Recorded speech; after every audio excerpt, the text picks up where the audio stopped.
my guy. My guy. You steady talking down, but still be fucking with this. Let me get this shit together over here. When I tell you what's the difference, nigga, show you what's the bitch. This your boy right here on the mic. What's the issue, nigga? They always crying. Here's some tissue, nigga. Shit, guess niggas talking from a distance, trying to dish you, nigga. No trigger fingers, only twigger fingers. I'm just being me. From smoking my smoke, I'm drinking my drink, I'm doing my thing. That's no shit right there. Yeah, man, a little something right there. We gotta do what we gotta do over here, man. We gotta make sure there's money right over here. Get it. Get it. Just doing my thing, my nigga. I'm just being me. Yeah. From blowing this drove and fucking these hoes, I'm repping the dough, my nigga. I'm just being me. I fuck two bitches at the same time. I said let's go double or nothing just to save time. I had the bedroom bumping like a bass line. Too bad my phone was dead, I would've put it all on FaceTime. No dirty thoughts, just a great mind. Plus I got real player numbers, Hall of Fame won't inflate minds. I'm well connected like a grapevine. Y'all cowards learn the hard way. I make one call, leave you in chalk lines. Y'all faggots bark, but a dog bites. Not DMX, but I leave y'all niggas stretched like that hard white. When you gotta bag it up, it's probably all night. No Ryan on the mound, pitching all strikes. Half the niggas that you running with, pussy all dice. I got stars and bars, let y'all niggas earn stripes. And I'ma let y'all niggas think it's copacetic, but I guarantee that they gon' get this message. Let you niggas earn stripes. That's how we doing it. That's how we doing it. Man. That's how we doing it, man. Stars and bars, earn stripes. Earn stripes, man. All right. That's what the fuck it is, man. Raider Nation, Raider motherfucking Nation is cracking with it, man. You already know what it is. It's your homie, the Sportsman. I'm coming here live, like always. It's been a minute. You know, motherfuckers got shit to do. We getting fucked up. You know, all kind of weird shit. Life be lifing. But you already know I'm still going to be here repping until they put me under that bitch. But I got a guest with me today. Y'all see him. Y'all recognize him already. But let's get straight into the fucking what's the word for it? Into the movie, nigga. To the movie. We about to make a movie like we always do, man. Of course. We made a movie like 2 years ago, man. One of my first shows, nigga. We got it lit. Yeah, it's been too long. Way but you know what, bro? Everything starts with a sponsor. And now this show is sponsored by the one and only Drippy Whips Incorporated. Yes, Drippy Whips Incorporated. You heard the word whips. That mean you need a whip. That mean you need a car. Get your shit together. I'm the CEO. That's my shit. Tap in. Instagram, YouTube, TikTok. Let me know what y'all looking for. I got it. Whether it's fucking a damn Lambo or it's a fucking Honda Civic. Tap in. I got you. Get your ass off that bus and quit playing with yourself. You're trying to talk to some honeys this summer. But anyway, let's get into it, man. I got my homie right here. Protect the Shield. Chris, what that shit do?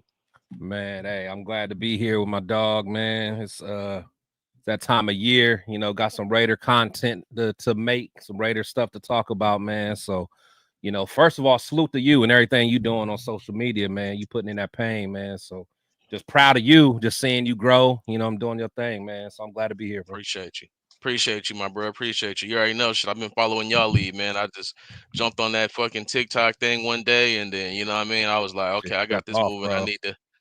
Yeah, I say, you know, but I gotta move up on this YouTube. I gotta move up on this Instagram, and like you said, shit been growing, shit been moving, man. And before we even get into this, man, I wanna fucking address you motherfucking hating ass weirdos. I'm gonna address y'all right now. You know who the fuck you are. Y'all want to jump on the page and say, oh, this, that, and this, because I prove your trash ass wrong. You don't know shit about sports. That's on you. But like I said, why don't you go look and see who follow me before you think I don't know what I'm talking about. It's some of your favorite people. Guarantee you that. But anyway, fuck them. Hold on, man. Hold on. Let's put some addresses to them, man. Let's put some addresses to them bullets. Nigga, who we talking about? Man, what's this guy name? What's this cat name? I don't even want to give him no fucking shine. What's his name? Fucking Raider. I already know you talking about. His name is. Oh, you know the little dweebs that think they know everything. Always talking about somebody dudes, don't know ball. Exactly. These little weirdos, man. They don't know I know shit, you talking bro. about, man. Little Macaulay Culkins. Yeah, exactly. All of them guys. If I sent them fucking all the screenshots I got of everybody that looking like my stories, they'll be really hating. Yeah, like Nightcap. Yeah, they be looking and like it. Yeah. Yeah. You already got me hip. I already seen the AP shit. I seen the Robert Spillane shit. Just You feel me? straight to the DM, bro. I seen it. So that hey, You feel me? I Yeah, but seen they it. think I don't know shit. They think I don't know shit. You know what I mean? The T Mac chiming in, the fucking Yeah, Terrell Owens tapping in. I Yeah, seen the that too. Shador Sanders, all of these cats checking out that shit. That mean the boy doing something right. But anyway, man, fuck all of them. They know what it is. It's Raider fucking Nation. I'm at the Raider games. Y'all think I ain't doing shit? Pull up. You're gonna see me there. And why motherfuckers don't recognize you or even understand you even exist on this planet, you're gonna see me throwing up the dub, taking pictures, ho. But anyway. Hey, that's why I'm here, man. Sometimes you just gotta, fuck all this politically correct shit, man. Sometimes I be trying to get my Bryant Gumbel on, my Ahmad Rashad, but sometimes I want to say fuck them niggas, man. You feel me? And this is the show to do it. Hey, you already know we coming raw on this show right here. Oh Ain't yeah, nothing politically correct over here. We just saying right. whatever's on the mind, but Love we it. bringing that real shit, man. You already know it is. And I got something put together for you because, like I said, last time I seen you on the show, I was on your show. You know, you had Yeah, some things lined up, so I got a little something lined up for you. And we're gonna start it off like this. It's a 4-quarter game, so it's a 4-quarter game. We're gonna start off in the first quarter, and let's I just get it. need to. I want to start off by saying this offseason, Geno Smith. We got to start from the beginning because we really ain't chopped it like that. I need to know how you feeling about this offseason and Geno Smith in particular. So I will say when we first got Geno, um, I was cool, but I wasn't super excited like a lot of people was. I'm like, all right, but as time goes on and I'm learning more and just hearing his peers talk about him, especially Max, you know what I'm saying? Like when you hear someone like Max get that excited over somebody, it makes you think differently of that dude, man. And everybody respects him. Right. And one thing about Geno, man, he got it from the mud. Like he was a guy that, had the accolades and all that stuff coming out of college. He hit rock bottom for a while. Everybody was ready to, what I'm saying, move on from him, and he fought back. Whereas a lot of quarterbacks we know, that they can't handle that. You know what I'm saying? They can't handle getting knocked down and going through any turmoil and trials and tribulations. So I like what Geno stands for. I ain't gonna lie. I'm definitely cool with that. As far as just the rest of the offseason, like I think they're doing a strategic approach.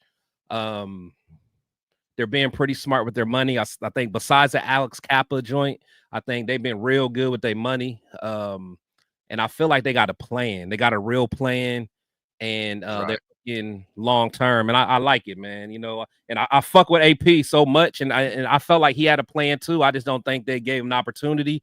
But I like what Pete's doing. You know what I'm saying? I like what he's doing. Right, right. I'm with you, man. I'm with you on that. Like when one thing about me is like I'm truly the name that I go by, the sportsman. I'm a diehard sports fan. Yeah. I've been a Raider fan since birth, but I've been a fan of, like, we talk about baseball, like I've been a fan of all these teams, knowing all their backgrounds and all that since I was a kid. This is really, really what I know is sports and music.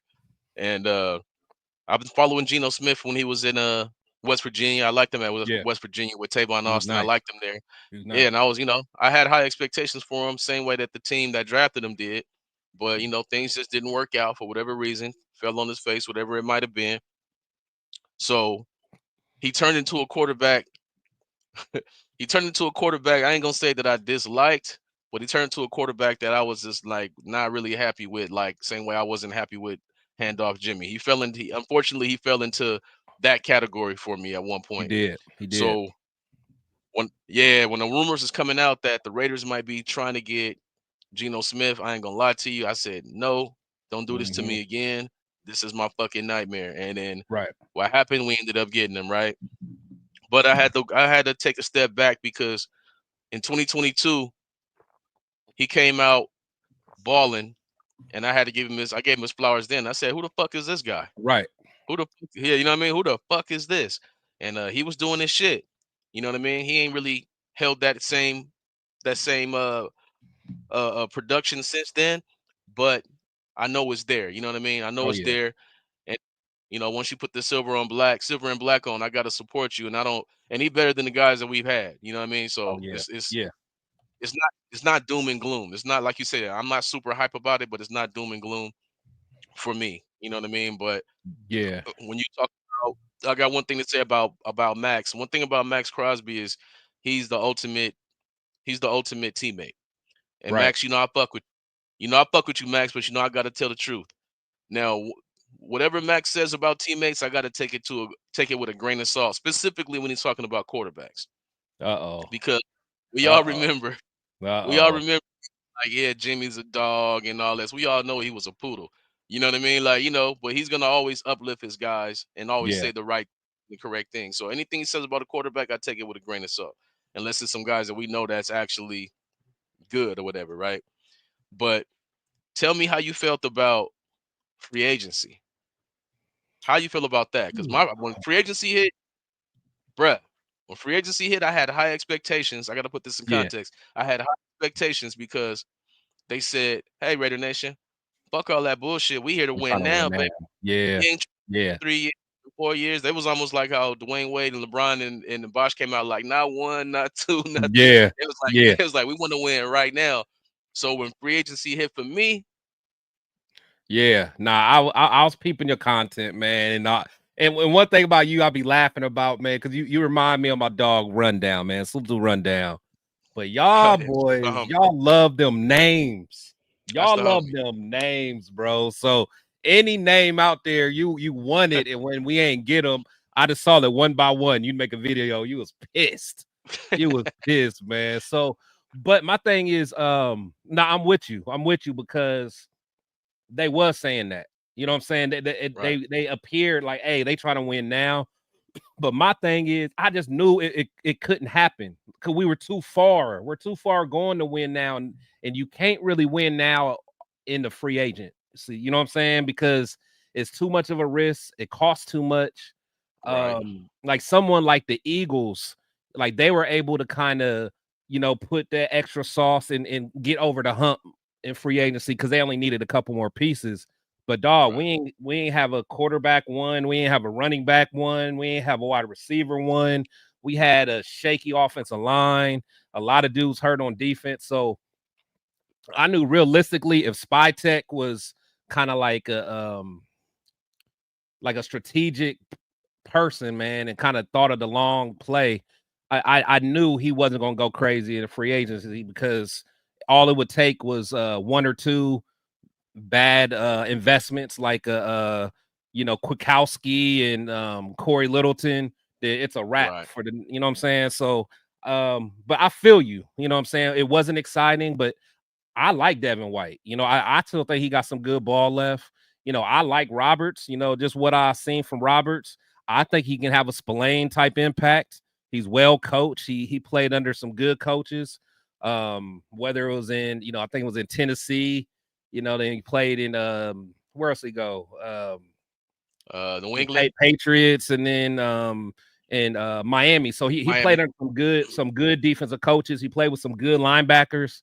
And I think Jeremy Chin, I think he's gonna be pretty nice. They saved a lot of money. I think I read it was like between Spillane and Morick by getting Roberts and old buddy and Chin. I think we saved like $17 million just on them. And the difference in play ain't that much. You know what I'm saying? It's worth so like little stuff like that, man. So and plus we paid Max. So there's a lot of good stuff that we did, but I know the fan base is like, it ain't nothing exciting. So I know like cats like you wasn't trying to hear it. So, but I feel it.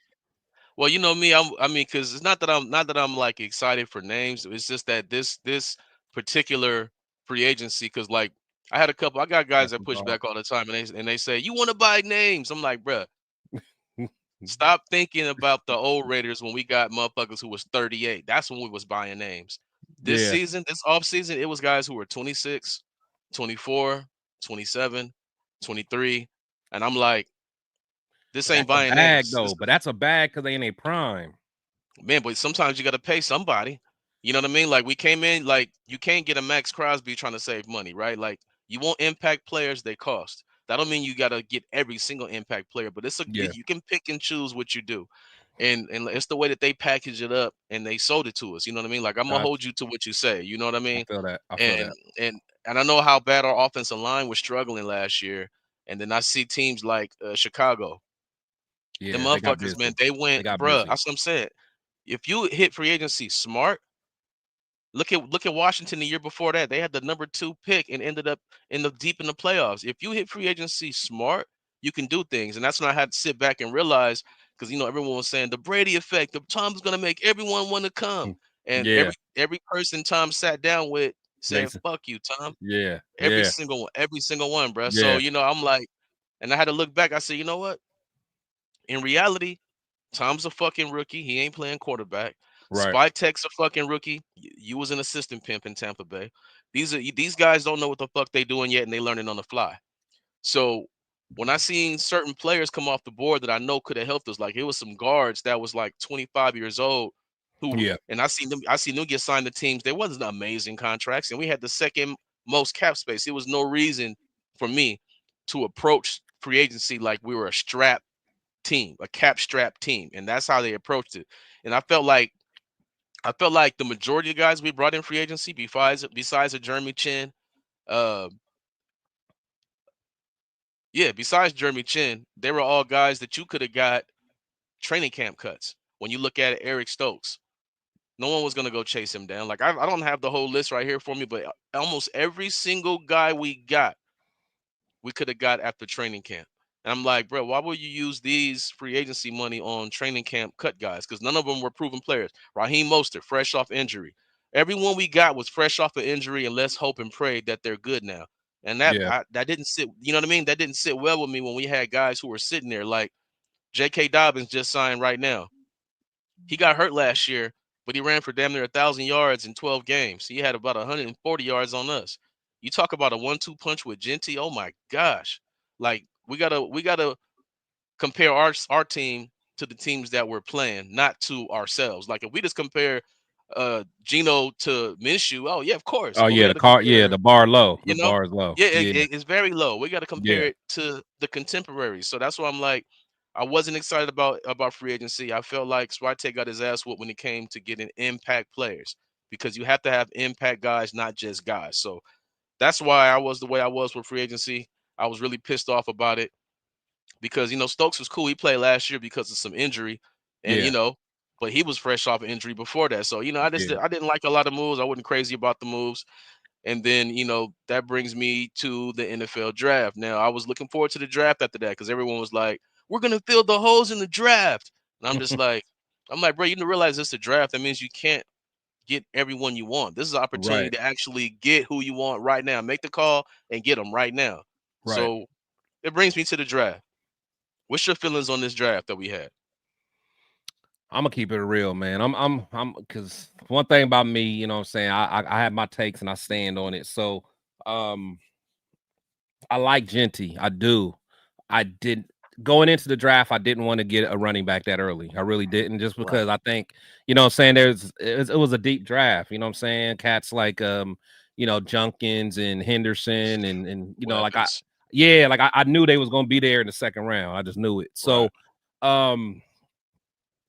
but I will say, so especially because I'm a Michigan guy, so I definitely like Mason Graham. I really like Will Johnson, but without knowing his injury stuff behind the scenes, there was something that must have came out during those medical exams that scared teams away. Because as far as balling, Will Johnson is that dude. So, but just to stay on focus, when we first got Genty and his name was announced, I can't say I was super excited, but I'm like, all right, just we'll see what happens, because I would have rather traded back.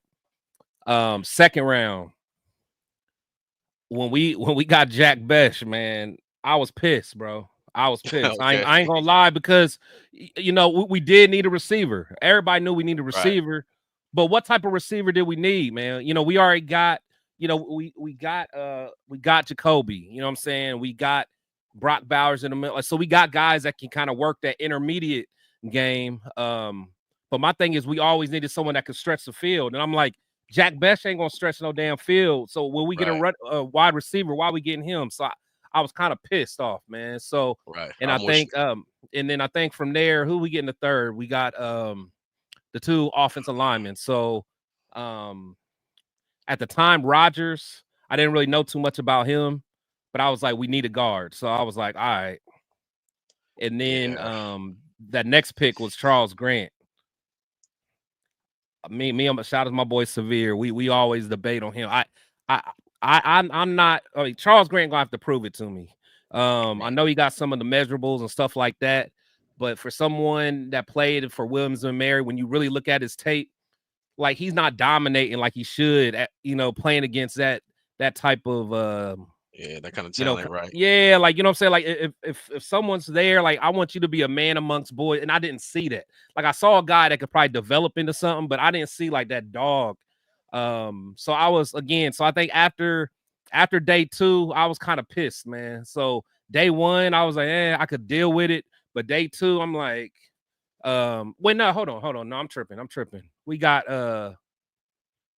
Porter. We got Porter in day 2, didn't we? Excuse me. Was it? Yeah, we got Porter. Was it Porter? Yeah, cause we got him in the 3rd, right? I think we got Porter in the 3rd, Besh in the 2nd, right? Yeah. So okay, so right, Besh in the 2nd, Porter in the 3rd, and then we got So now when we got Porter, I was hyped. I liked Porter. Even though I did like old buddy from Florida State. I liked him a little bit better, but I liked Porter. I like his measurables, and I like it seemed like he's a guy that got a high ceiling. So I was cool. And then coming to the third day when we got Thornton, that's when I was like, okay, this is what I wanted. Like that's the kind of receiver that I wanted. So I'm like, okay, now I kind of see the plan. Cause now when you got someone like Thornton, he's gonna make that 1st round pick and 2nd round pick better. Cause now, no matter what, Thornton, you're not gonna man him up in single coverage. You're gonna have to have a safety to help out. Got to shade over. Yeah, you got to. So what's that gonna do? That's gonna help Brock. That's gonna help Jacoby. That's gonna help Genty, because that's one you can't necessarily, you know what I'm saying? Oh, he was the IPA. Okay, it's one of them. But yeah, so that Thornton pick, it started making sense. I started getting a little happy. And I think, not to be super long-winded, I was okay with the draft. That Cam Miller, that was a little questionable for me. Shaky. Yeah, because there was a couple other dudes on the board, and even like Tonka, he growing on me, but I liked that defensive tackle from I think Florida State, Farmer. I think that's his name. So there was a couple dudes on the board I would have rather have, but overall, I like the draft now just because the pieces fell into place. But during it, like while it was happening, I was pissed, man. I was, bro. Yeah, I feel you. It was kind of you. It's funny. You kind of looked at it the same way I did. I mean, before I knew that the NFL sent the memo saying don't draft Shedeur Sanders to the 5th round, that's who I wanted. I mean, because that was obviously a hit job. Yeah. And because to me, it's like, okay, I'm thinking along the lines as you thinking. Like I did some videos and I tagged Ash and Genty in them, and I was saying like, I love this game because last year it's funny. I don't watch Boise State. Yeah. But my boy is fucked up actually, man. My boy, rest in peace. He just passed away 2 days ago. Oh man, sorry to hear that. Yeah, man. It's his son is Dylan Riley, who was the special teams and the running back behind Ash and Genty at Boise State. Freshman last year, and I've been that's been my boy since like 2010. So I've seen his bring his son from the bottom to where he is. Yeah. So anytime I got a friend who got kids on these college teams, that's who I'll be watching. Yeah. And I'm an SC fan. I'm over here watching Boise State. But he was telling me, like, Genty, man, you heard of Genty? You checked out Genty? I'm like, nah, that name don't even sound familiar, bro. Right. And I started watching. I was like, God damn, this motherfucker is the fucking truth. I was like, yeah, this motherfucker the truth, man. And I was just watching everything, and I was like, man, okay, I see what you're talking about. So, but he looked at them videos, and I was just like, I just don't know if I can do it at 6. I was the same place he was at. I just don't know if I can do it at 6. And my thought was, you know what? You bring in Geno Smith, you draft Shedeur Sanders to kick back behind Geno Smith. You get you one of them hard ass running backs in the 2nd round, and then you go from there. I think we was thinking along the same type of lines, and but I started seeing more and more mock drafts saying Genty. Yeah. And then, I wasn't gonna be mad about it. You know what I mean? I kind of felt like how you was just like, all right, fuck it, it's probably gonna happen. And when it happened, I was like, all right, cool, whatever. But then when the second round came around, that's when I was like, okay, what we gonna do in the second round? You know what I mean? Yeah. And then we got Besh. Now, like I said, I didn't watch every college team last year because I was watching a lot of Boise State. I Yeah. watched some USC. I watched who else was I watching last year? I watched some Oregon. I watched a few of these teams, but Yeah. I didn't know a lot about Jack Besh. I've seen him before, but he didn't like blow my mind and blow the top Right. off anything, right? But then he really came to fame with the story that happened to his brother. You know what I Brother. mean? Yeah. Which is that was fucked up. Yeah. Then I started seeing, tape on him and stuff like that. I'm like, okay, he winning some jump balls, but he's 6'1". You feel me? He ain't winning them Right. same jump balls in the NFL. Right. But one thing about him that you can't measure is the heart. That And dog. that's Yeah. He he got got that that dog dog. in him. He got that He got dog. yeah, no doubt. He got that dog. So I was like, okay, but I'm with you though. I was just like, and then we got Porter. I didn't like I said, I didn't know who all these cats was. So I was referring to Rundown. As a matter of fact, I did the draft show with them. Yeah. I was with Rundown asking them like they knew who these players was. I was like, okay.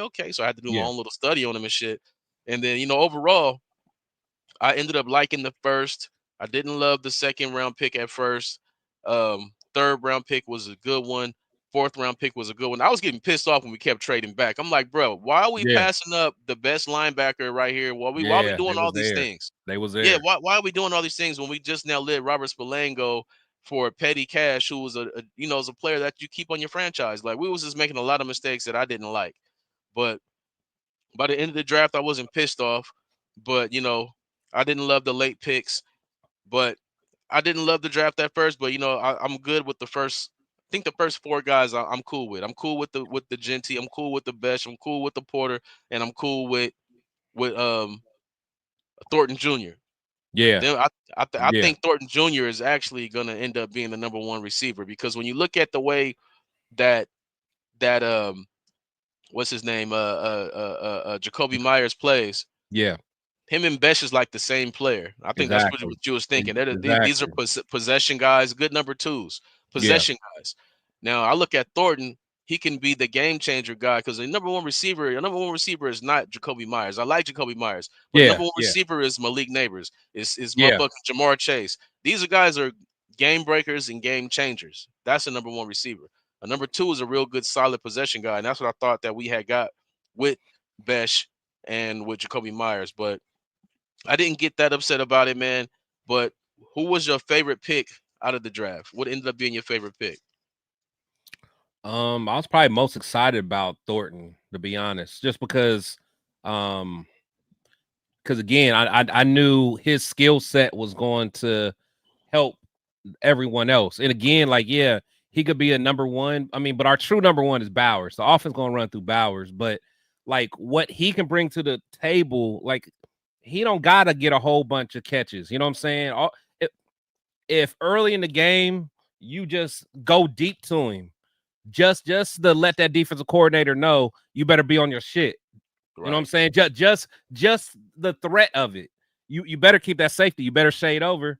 Just that is enough because then what are you gonna do with Brock? You know what I'm saying? Right. Then what are you gonna do with Jacoby beating damn near all CB2s? Yeah, you know what I'm saying? And then Jack Besh, like I think he's gonna be a dog. You know what I'm saying? So I think he's gonna get busy. Hopefully, Chip Kelly can get something out of Trey. And and then, what I'm saying, hopefully it's a light box. If it's a light box and Genty can do his thing. So, like, I just think just having Thornton out there, I think that's just going to open up the offense, bro. Yeah, I'm with you. When I look at this offense now, I kind of have a vision. I'm like, okay, so if I'm going to run 12 personnel, I'm going to have Besh out there because why? He can block, he can get one of them outside linebackers on the edge and help get Genty on the outside. Yeah. But when I'm running 11 personnel, I got my 3 receivers out there. I want to see some trickery, man. I want to see Thornton really he's going to be on the number 2 receiver to start off, but eventually I think by the end of the season this is going to change. Yeah. But I want Thornton, like you said, blowing the top off. I want Jacoby running them buttons and them little inside little routes. Mm-hmm. And then Besh, he can run the same kind of route. And then what I want to see, being that Trey Tucker, like he's an untapped talent. Like his hands ain't the best, but we don't know how many balls he's been catching out the jug machine out the last fucking year. We Get don't on the know. ball in space, bro. Get on the ball Yeah. in space. My vision for him is a Percy Harvin. I want to see him in the backfield. Right, I want to see right, a bunch of run this man like Percy Harvin, and right, then you have him in the backfield. Now he comes out. Now you got 4 receivers set. Now they are in fucking trouble with these line. Now these right, linebackers, they're like, okay, I gotta cover. Okay, right. linebacker, you cover Trey Tucker, bro. You can't cover these guys if you're going to be doing things like that. I don't want his No, talent to go to waste because he's a speedster. But the only problem I have with Trey Tucker is you're a little guy. You run a 4.3. You have decent hands. And then on the other side, we got Thornton, who's 6'5", run a 4.3, has decent hands.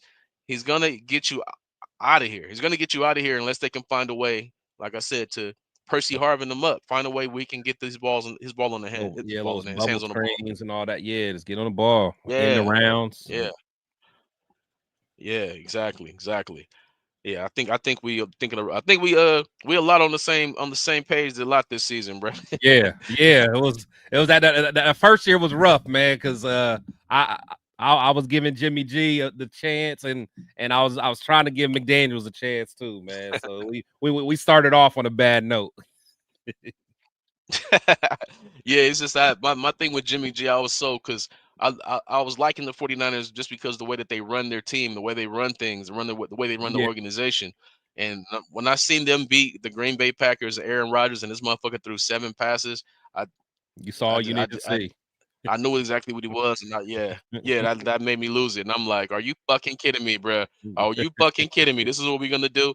So I couldn't take it then, you know what I mean? And a lot of Raider fans was pissed off at me, but that most of them came around and understood what the fuck I was saying Hey, and what I was saying. hey, but by the end of the season, I was like, hey, you was right, bro.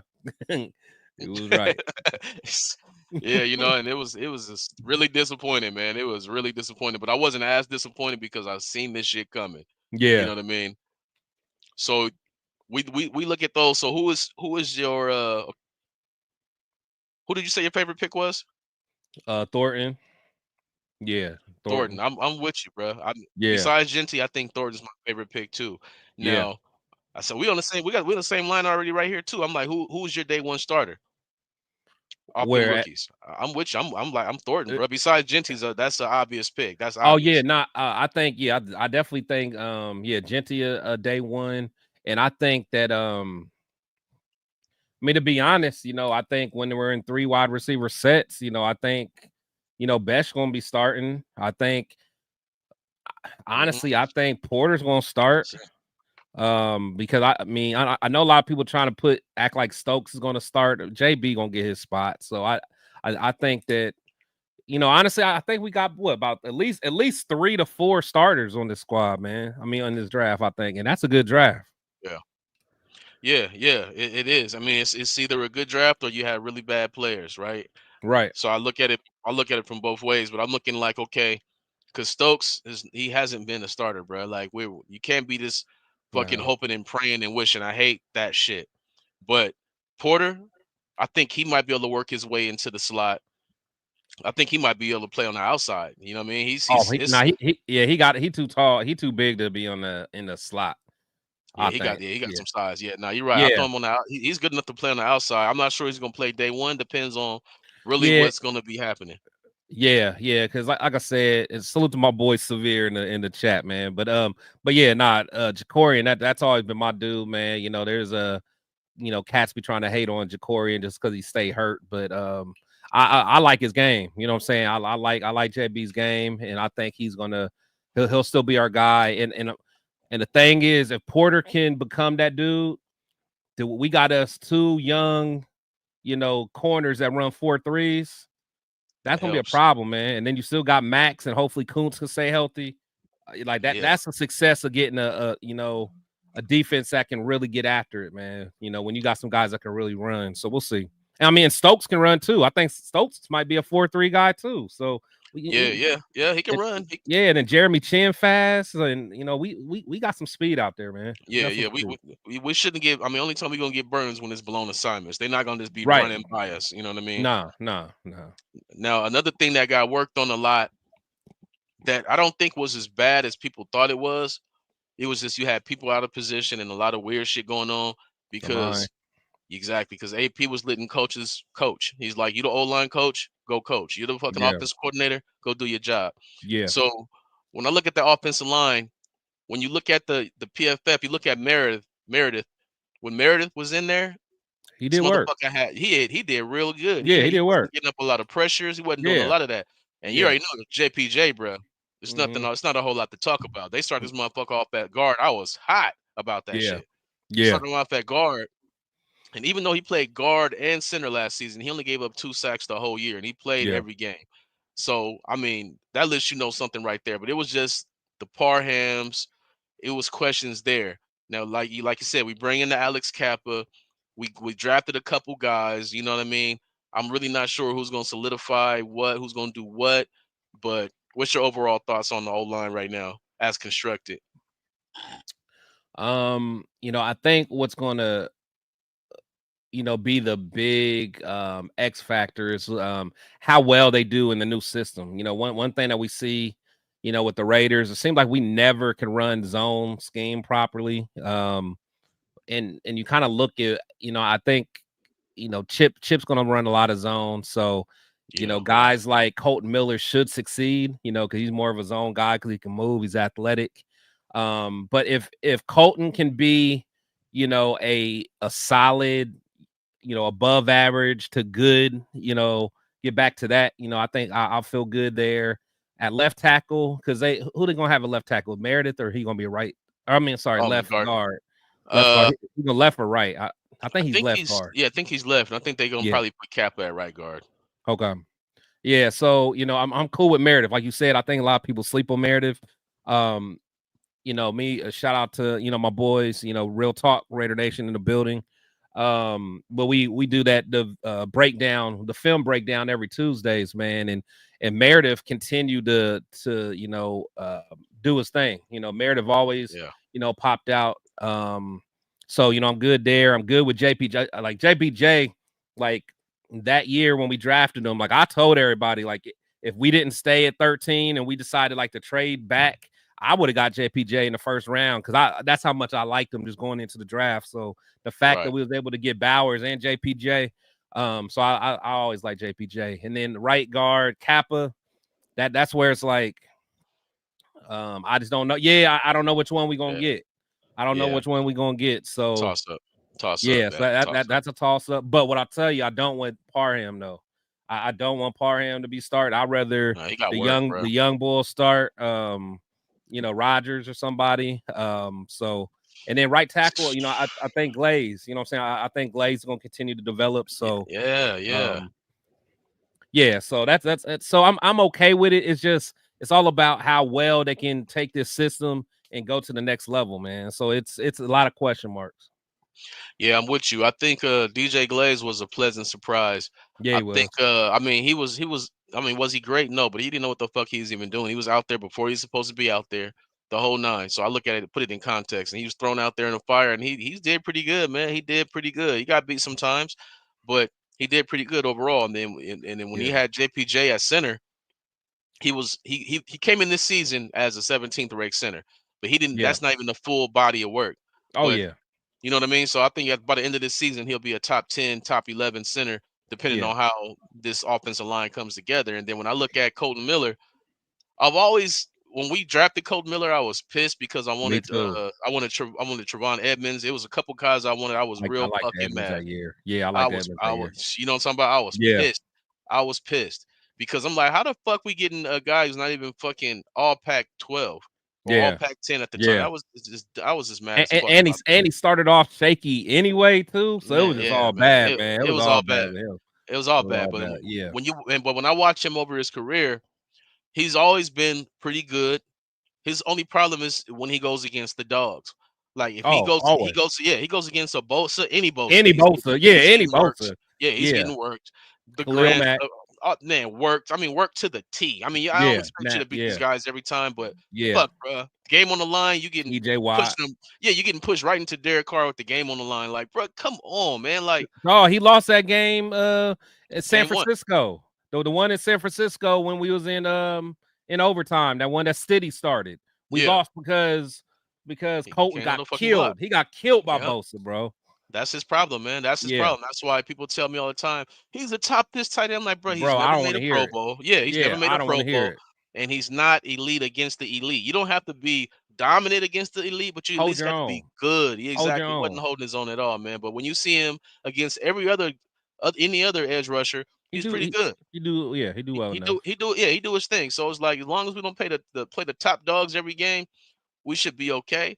Yeah. But so you put him there, then you got the left guard, and like I said, Kappa was the worst guard in the NFL last season, the absolute worst. I mean, that's not opinion, that's facts. Yeah. So, but 2 years before that, he was one of the best. So this is another one of them situations. Like I said, they was throwing shit in the water and saying they praying and hoping that you're gonna get something. That's why I get upset when people say, "Oh, you want the names?" No, I don't want names. I want proven guys. You know, I Mm. mean, everyone don't want $1 billion because every guy that I wanted that went to free agency, they didn't go for top ass dollar. You know what I mean? Like, it didn't even make any sense. Like to not But get some of some them dudes guys. did. Like Trey. Well, Trey Smith. He didn't hit the market. But I think who's old buddy that the Chargers picked up? Becton. Did they Oh, trade for Becton? him? No, Did they he was trade he's for? a free agent. He was a free agent. He was a Yeah. free What was agent. his numbers like? I mean, I'm What sure it was. he was solid. He was solid in Philly and got that ring, but his No, he his nice. pay But I'm rate wasn't saying a the huge money. one. It wasn't Yeah, it that wasn't bad. huge. No, it wasn't I huge. don't His know. wasn't huge. Neither was the young guy from Chicago. He went. I forget what team he went to. The guard. Who? Tevin? I forgot his name. Yeah, Tevin Tevin Jenkins. Jenkins. He was pretty good. He went for a Yeah, decent he price. went to These guys didn't Cleveland. go for it. And Yeah, he's he like went to Cleveland. 25. Actually, I ain't gonna lie. 25. Now, Jenkins was a guy I had my eye on, and he did go pretty low. But the thing is, he was kind of off and on too. But his upside was there though. His upside was there. Yeah, I ain't gonna lie. I Yeah, wanted Jenkins. exactly. Yeah, at I 25 ain't years gonna old, cap. it's like, Yeah, I wanted Jenkins. yeah. I wanted him in Yeah, because I college didn't want, or the I wasn't draft. trying to be like the yeah, see, I'm talking about. See, I wasn't trying to be like the old Raiders and get Justin Tuck past his prime and stuff like that. Yeah, These guys were young. That's why I was so fucking upset that we wasn't making any moves on these guys. I couldn't fucking take it, man. That's why I had to go in on Spy Tech a few times yeah. just because the shit was You just making me was mad. too. You Shit was. made me mad, man. So Yeah. tell me this: what's your overall expectations for this offensive line? Like last year, I believe we ranked the offensive line it had to rank 25 or worse. I don't have the numbers in front of me, but it had to be 25th or worse. It was terrible. Yeah. It was terrible because there's no respect for the quarterback. You don't have but it all goes hand in hand. You have no respect for the It all quarterback, goes 8 in the hand in box. hand. I'm blitzing everything. We don't care what you do. We leaving guys on the island. We don't care. Yeah. So all that comes into play. What's your expectations for the line this season? I think they'll probably still be kind of middle of the pack, but it will be improved because, like you said, we got a better quarterback that's going to get the ball out of his hand. We got a quarterback that can help himself as far as evading, defenders and using his feet and all that stuff.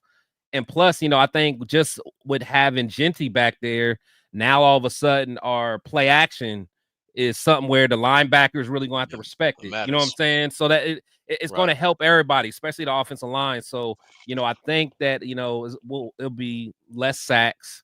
I think Chip Kelly's going to make sure Geno gets the ball out of his hands quickly. So I think, what I'm saying, we'll see a pretty good increase. I am just worried about the run blocking more than anything. I think pass blocking, I think we should be okay. Just that run blocking. JPJ is a dog. Meredith's kind of a dog, but Glaze still got to show me more. But I want somebody else to step up as like a true dog, and that's why I like Rodgers. Right. Caleb Rodgers did show me he got some dog in him, so I wouldn't mind seeing him, getting some burn and earning a spot. Yeah, and that would be interesting because what I'm saying, like it's a rookie. I mean, right. If we can get a rookie to start on the O line like JPJ did last year and right. be solid, you know what I mean, and do like that, that would help a lot.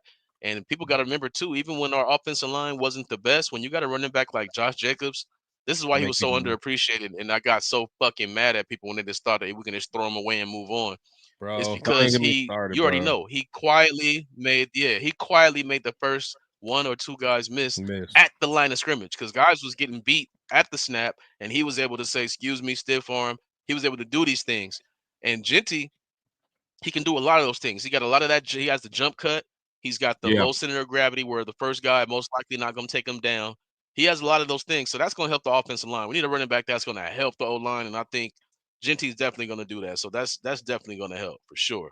Yeah, I mean, just having a running back that's not going to run into your back as an offensive lineman. You know what I'm saying? Like Zamir, like, you know what I'm saying? Just no kind of vision, no kind of instinct. You know what I'm saying? Just no and people got so excited about his biceps and all that bullshit. You know what I'm saying? So, yeah, I think as long as everything kind of falls into place, I think we'll be all right. But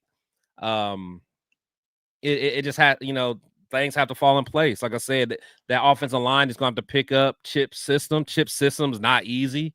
Chip's system is not, you know, it's not going to be, you know, Chip's always trying to, you know, exploit the defense, take advantage of what he sees. The whole offense is going to be on their toes. You know what I'm saying? So we'll see. No, you're right, and they can't. What we can't have from a young offensive line or offensive line that's learning a completely new system that has that's going to have a lot of RPOs and a lot of stuff like that. Is we can't have them fucking up on 3rd and 1, turning 3rd and 1 into 3rd and 6, 3rd and 2 into 3rd and 7. That's the issue, because is as good as Geno can be, we don't want to see him in 3rd and long, because once that pressure breaks down, he's Dak Prescott. Like Dak, you know, these guys can make every throw. They can put up the numbers. But when certain situations happen, they just don't have it in between the ears, and it fucking bothers me. So that's what scares me about that, man. Dak.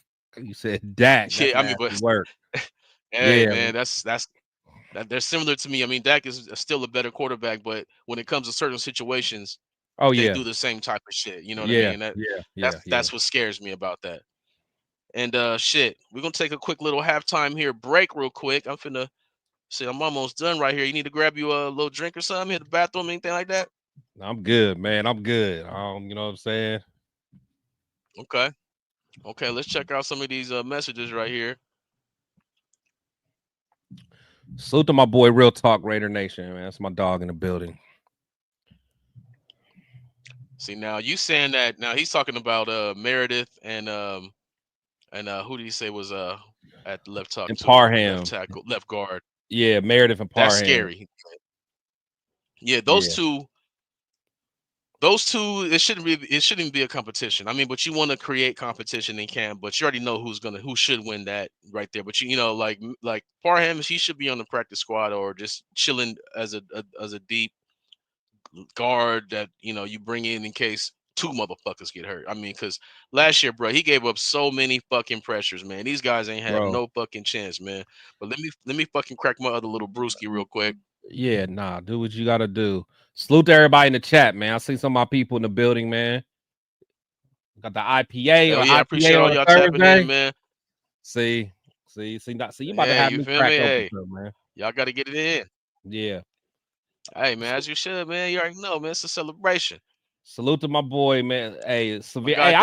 Hey, you and Severe need to get on the show, man, because you're both of y'all two guys that are you're good at debating your viewpoint, man. So y'all, I like to see y'all get on the show. I'm gonna connect y'all. Y'all two of my cats. I really respect. Yeah. I seen this shit. Hey, that's my dog. I ain't got shit on Severe Raider. This motherfucker be going the fuck off. Going off, bro.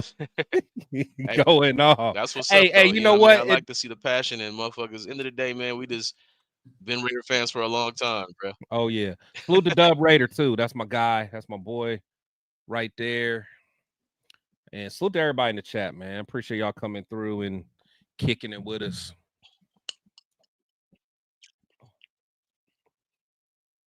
Hey man, y'all hit up Space Dust, man. IPA, tell the motherfuckers to tap in, man. Fucking check, man. Yeah. Tell the sportsman need to check. Y'all getting free promotion out this motherfucker. Man, hey. But let me get my brewski real quick though. Yeah. And while I get that brewski, do your thing. I'll talk to the chat, man. I'll keep drop into this real quick, just for a quick little second. Got bars. Talking big shit. Let's see right here. See what other chat we got cracking. Acting like he's sick, but he ain't sick enough. Anybody call a hit him, we gon' hit him up. 'Cause I don't give a fuck. Talking big shit. Halftime, y'all. Nigga acting like he's sick, but he ain't sick enough. Anybody call a hit him, we gon' hit him up. Okay, so now motherfucker wanna play around, huh?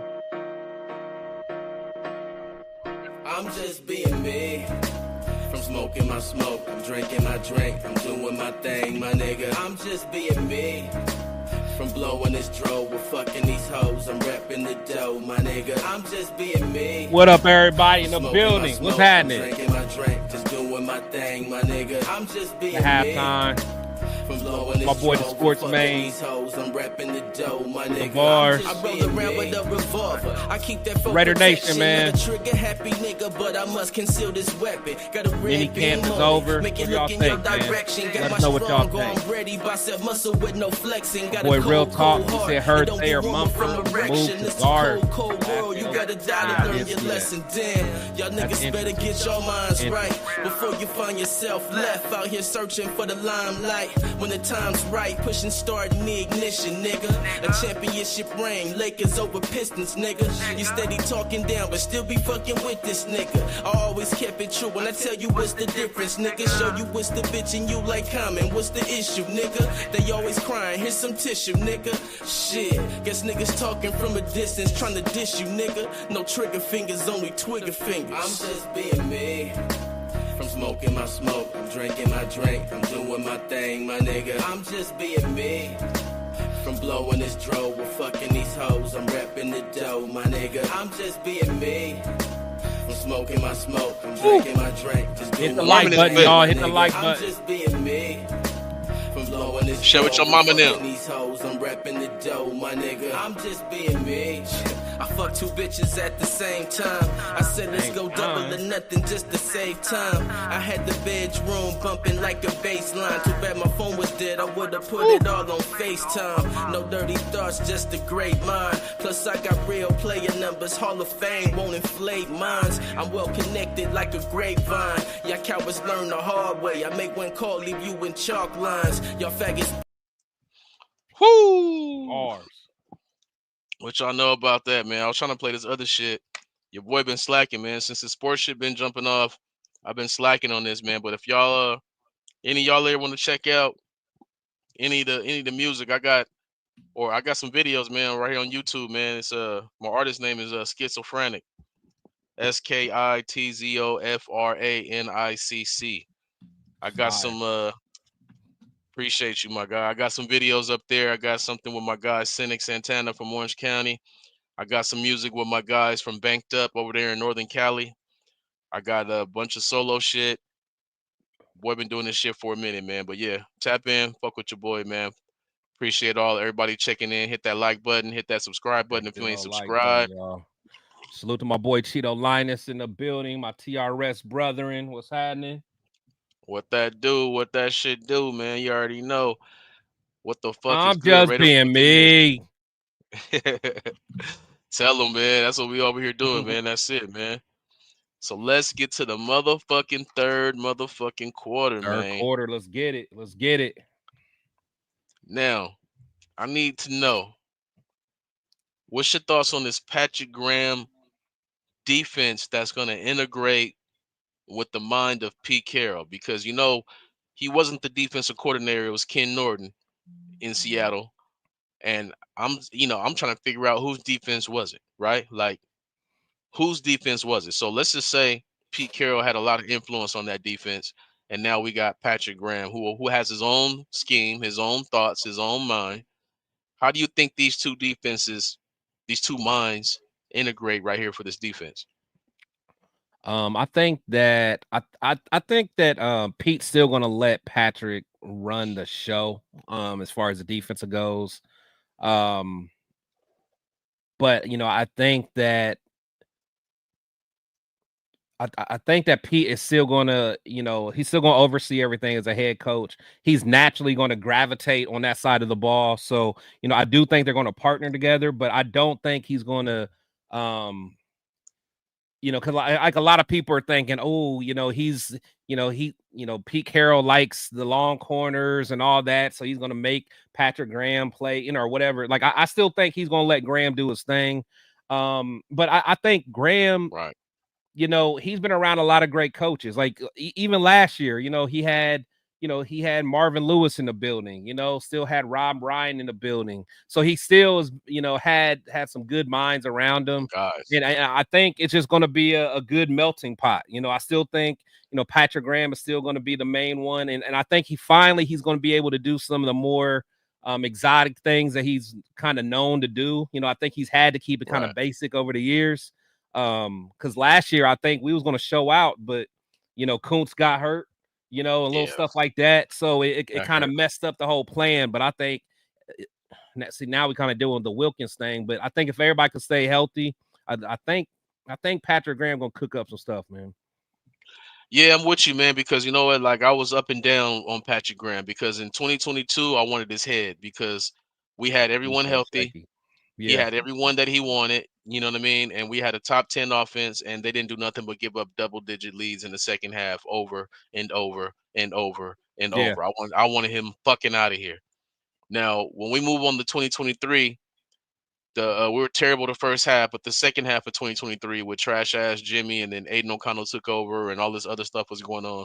We ended up with like a top 10 as far as points per game and stuff like that. So, you know, that made me step back a little bit. And then I look at it last year, it was hella injuries. I can't blame him for the injuries. You can't plan injuries, right? But I seen guys that stepped up like the Adam Butlers. Like, that's my fucking guy right there. That's my guy. That's my dude. That's my dude right there. Yeah, hell yeah. He's an underrated fucking needed guy. You had guys that stepped up for Christian Wilkins when he went out, who I had crazy hopes for, man, because he just had 9 sacks out the D tackle position, which ain't easy to do. That's Warren Sapp shit. You know, so I was happy about that. Then that happened. But overall, when I look at the defense, I'm like, you know, last year they gave up like 27 a game, 26 a game, which you can't ever fucking win. That's and you know, that's the same recipe that had us losing all those years with Derek Carr, because we would have a fucking top 11, 12 defense where our offense, we're scoring 23, 24 points a game, but we're giving up 26 a game. That's a recipe for disaster. Right. You know, and I think that with him and Pete Carroll, I mean, even though Graham is a veteran, like you said, he's been around great minds. He understands that Pete Carroll's a great mind. He's seen some things, and they're gonna run a lot of that that zone that the Legion of Boom ran. They're gonna run a lot of those type of things, and I think they're gonna put some guys in that Michael Bennett position. You know, just make the game easier. You know what I mean? That's what they really did, is make the game easier. So I'm with you. I think he's gonna overall let him do his thing, but I think it's gonna really be a collaborative effort as far as it gotta be some different things going on within the defense. Just because, I mean, you can't go in there and be like, Pete, I'm doing it my way. Pete gonna be like, motherfucker, you gave up 27 points a game last year. Right. He can't come at Pete Carroll like that. So I think it's gonna be, like you said, a collective effort. And I think it's gonna be all right. You know what I mean? But it all depends on these guys like the Tyree Wilsons, who we fucking are praying. We praying to Mama and them for Tyree Wilson to Mama come off the can't help that boy. Mama and them can't help that boy, bro. And bruh, don't get me started, man. He's a physical man. I already know, man. He's a physical specimen, bro. I just don't understand. But I'm hoping we can get something from Tyree. But because, you know, you can't say, hey, Kuntz, you're fresh off of ACL, go give us 40 snaps a game. You can't do that. We're gonna have to ease him in. It's gonna be a rotation. And that's why I ain't even gonna bring up Josh Jordan right now. I got it listed later on in here. But the rotation on the defensive line is gonna be the key to this entire defense, man. 100%. Yeah, you're right, man. And honestly, that's why I wouldn't mind. I wouldn't mind taking a look at Clowney, man. You know, now Clowney's a dude that, you know, that's somebody that I think could get some good snaps. I don't think he would be that. You know, because honestly, like I said, you know, in my other show, man, I think that, you know, we need, like, as much as we love Max and we love Max as a dog and he don't come off the field, I would rather Max take some reps off, you know what I'm saying? Come to the sideline for a second, just so we can have him at full throttle at the end of the game, like how Bosa does. I know me and you always talk about, like, we love Max, but, you know, Max don't like take over games like Bosa and Watt and Garrett do. Like, to me, that's why I can't put Max in like that you know, that top 3 defensive ends, because them other dudes will take over a game and close a game. Max don't do that for. I mean, he's dominant, but he just don't close games. Like, like I can only think of one game he closed, and that was when he got that safety. I think against the Patriots or somebody. But besides that, it's like, Right. That's Now, kind of where I'm at. I'm with you with that, but my only rebuttal to that is that all the other guys got great back ends. You look at T.J. Watt; they got a great back end with Fitzpatrick and all them in Pittsburgh. Even Denzel Ward and them in Cleveland. They got corner Newsome in Cleveland. They got proven Pro Bowl guys back there. That shit matters because to me, when I look at defensive ends in the NFL, I got Max as he's in that top three to me. It's either T.J. Watt, um, what's my dude name in Cleveland? Myles Garrett. Myles Garrett and Max. Because one thing about taking Max off the field, one thing about Max that's better than TJ Watt and better than Myles Garrett, he plays a run better than both of them. He gets the TFLs. And you take him off the field, man. Because this motherfucker, he be leading the NFL in TFLs a lot. He knows how to get back there. That's the scary thing. That's why I'm like, you got a guy that's gonna fucking play the run as well as he plays the pass. You got to help him out on the back end, because if there's no help on the back end, that's what's letting these quarterbacks get a little bit more time and roll around him and throw it away. But if you got guys on that back end that's not letting shit crack, the only they can do is fall down. All they can do is fall down. And that's what Max has been missing this whole career. You know what I mean? No, I agree. I agree to a point. But one of my issues with Max is his lack of discipline at times. Like there's a lot of plays that he don't contain the edge, man. He don't set the edge. So there's been so many plays like he'll bite on like that play action bootleg. You know what I'm saying? And then he inside. He crashes inside. So and honestly, I think Andy Reid started kind of he started learning that about Max, because he kept catching Max on that, and then they would just kind of bootleg, outside of him. But no, I like Max, man. Like Max is, at the end of the day, when it's all said and done, he's going to go down as one of my favorite Raiders just because he's a dog. And when I say he's not like in my top three, I mean it's arguable. Who would you put there? I know you got Garrett, TJ Watt. Who would you put three? Man, probably maybe Micah or Bosa. I think I got both of them in front of Max, man. I got even though Micah's known for taking plays off and stuff like that, but still Micah's one of them dudes that once he get going, he can disrupt a whole game and take it over himself. And I know Max can do it. True. I just haven't seen it yet. You know what I'm saying? At least on a consistent basis. Yeah. On a consistent basis. But again, I go to the back end. Like for instance, like when the Browns need a turnover, Miles gonna go get a strip sack. He gonna go get a strip. You know what I'm saying? TJ, he gonna go get a strip sack.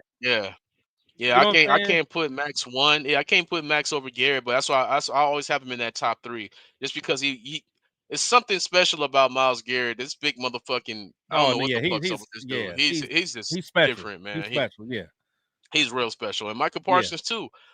But when it comes to overall production, is really Max over the Parsons. You know what I mean? He's gonna have probably maybe the same amount of sacks, but he's gonna have way more TFLs because he's in the backfield. You know what I mean? Like he's just Max is so smart, man. And then I look at who's next. I look at who's next to these guys too. You know what I mean? Like, and that's why I'm so mad at fucking Josh McPuss right now to this day.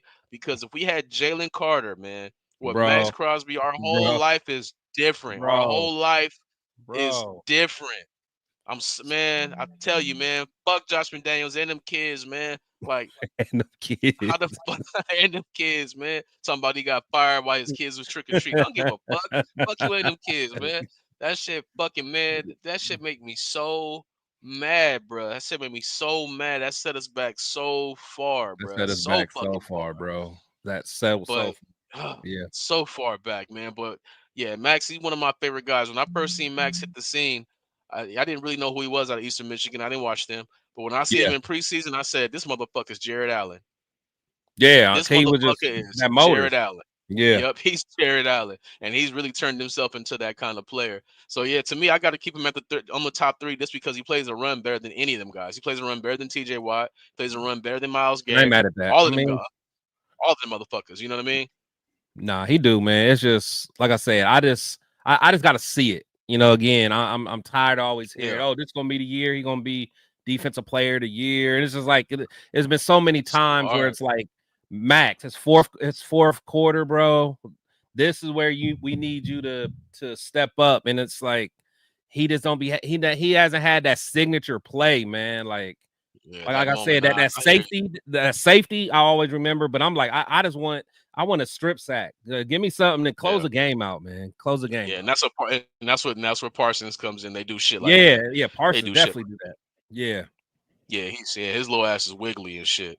right. Now we was just talking about Malcolm Coons. Like I know we all we knew he was gonna come in last year and get at least 11 sacks, 10 Oh, sacks. He was on. he was gonna go dumb. He Yeah, was gonna go he dumb. was on his way to. Yeah, he was on his way to do that type of shit. Yeah. What's your what's your expectations on Malcolm Coons this coming into this season? Fresh off of ACL.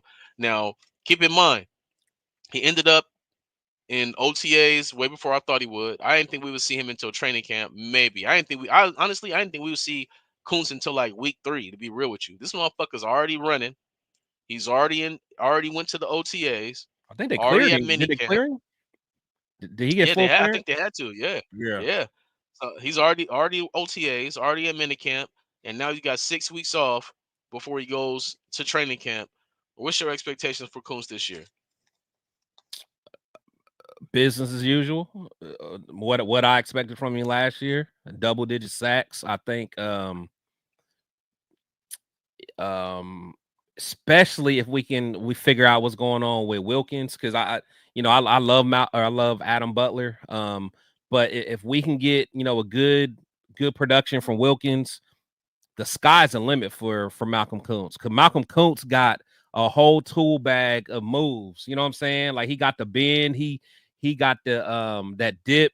His dip is Hella his dip big. is nasty, bro. You know what I'm saying? He got Yeah, a spin, yeah, he yeah. got the swim, the rip, like he got all that. He'll just straight shake you. So I'm expecting, you know, I, 'cause his last full season he got like 8 sacks. So I want at least 10 from him. I want at least 10. Damn. Damn, that's Yeah. a lot coming off the ACL though. That's a lot coming off the injury. I mean, because for one, he gotta learn to trust that shit again. He's got to get hit, knocked down. Like, to me, I think a successful season for me for Malcolm Kuntz. If he can get me 5, if Kuntz can give me 5, fresh off that ACL, and then a whole nother season of not rehabbing but actually training, he's gonna come back and give us that 12 the next season. But the That's thing that's how is, I think about it. if he give you 5, are you going to want to resign it? Cause we only signed him for a year. So what you going to Yeah, it's do? only 1 year deal. Yeah. Yeah, So you're right. five It's only a 1 year five ain't deal, going to but be enough. 5 ain't going to be enough to bring him back. no, I'm saying like this: if he limping, if he's struggling to get these sacks, but I'm saying if he's still bendy, because he got to get back into Yeah, that yeah, that football how he shape. was. Yeah. You know what I mean? Yes. If he can get us 5 or 6 sacks, I mean, look at what we got from the edge rushers last year. None of our edge gave us 6 sacks or 5 sacks. We Yeah. Adam Butler, it was Max Crosby with 7.5, and Adam Butler with like 5, and that's a D tackle. So if he can give us 5 off the edge, that's a win. That's a win for me because I know what he's gonna bring when he's completely healthy the next season, and I need more, we man. I have mean, to bring him back. cuz his injury was early. And did he get that surgery early on too? I mean, he got that surgery. He had to get that surgery like pretty early too, Yeah, yeah, right? he got it He early. I got mean, but at the same time, they never disclosed it. We don't know if it was an ACL, MCL, and the LCL. It could have been all three. We don't know. Like, Yeah. my guy AP was quiet on exactly what the Yeah, they injury was. was. So yeah, we don't know how bad it was. That's what I'm like. For him to be back right now and hitting all these camps, I think that's a good thing. And if we can get 5 and he's fast again, because he was, Yeah. man, you talk about Ben, he had that TJ Watt bend, and That's like what you I'm said, saying. he had that dip under your motherfucking that. That He had that it. Von Miller. He had that Von Miller, Yeah, bro. yeah, And that's yeah, why yeah. and I like that coming out of Kentucky. I saw it, man. I was like, this dude could be cold, man. But I don't know why he was in Gruden's doghouse. But I always saw it in him, man. I just wanted to get that opportunity. Yeah, that's just undeniable now, man. And Yeah. to me, it's like, they paid him a nice amount of guaranteed money. So it's like, but you can't expect him to go out there and lead the team and be second in sacks. But if he's fucking second in sacks again, even if it's 5 or 6 sacks off the edge, like I said, we got 0 from the edge last year. If he brings us 5 off the edge, that lets me know the season after, from here on out, we're getting 9, 10 a year. You know what I mean? That's key.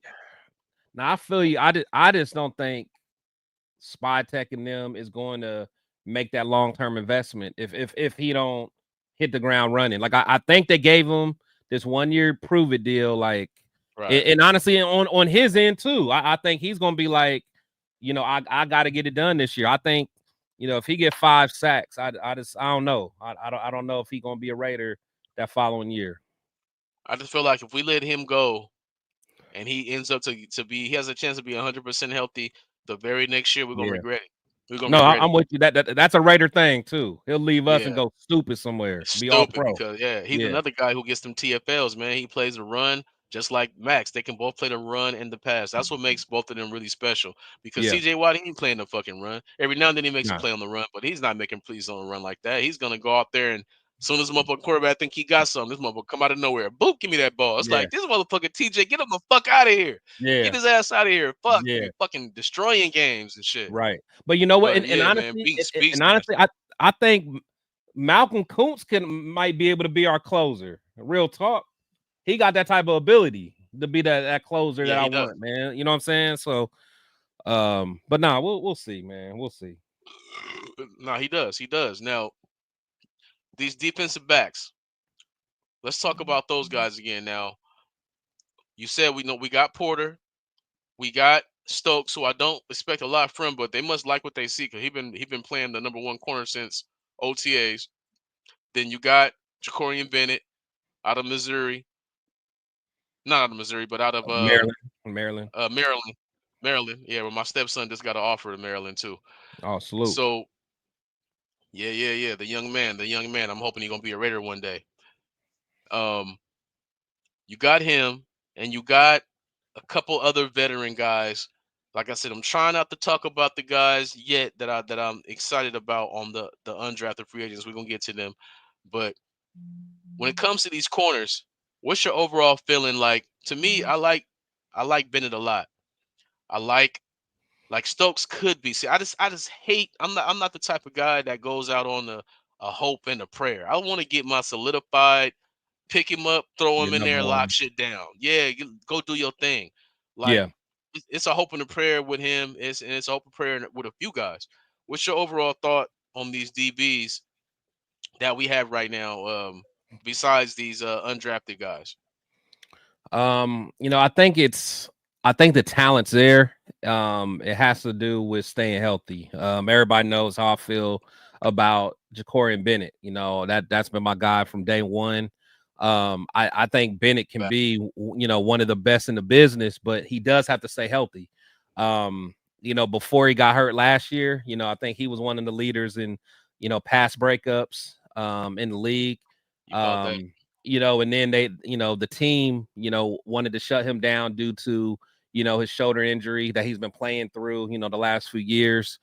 We weren't being competitive last year. So, I get why they wanted to shut him down.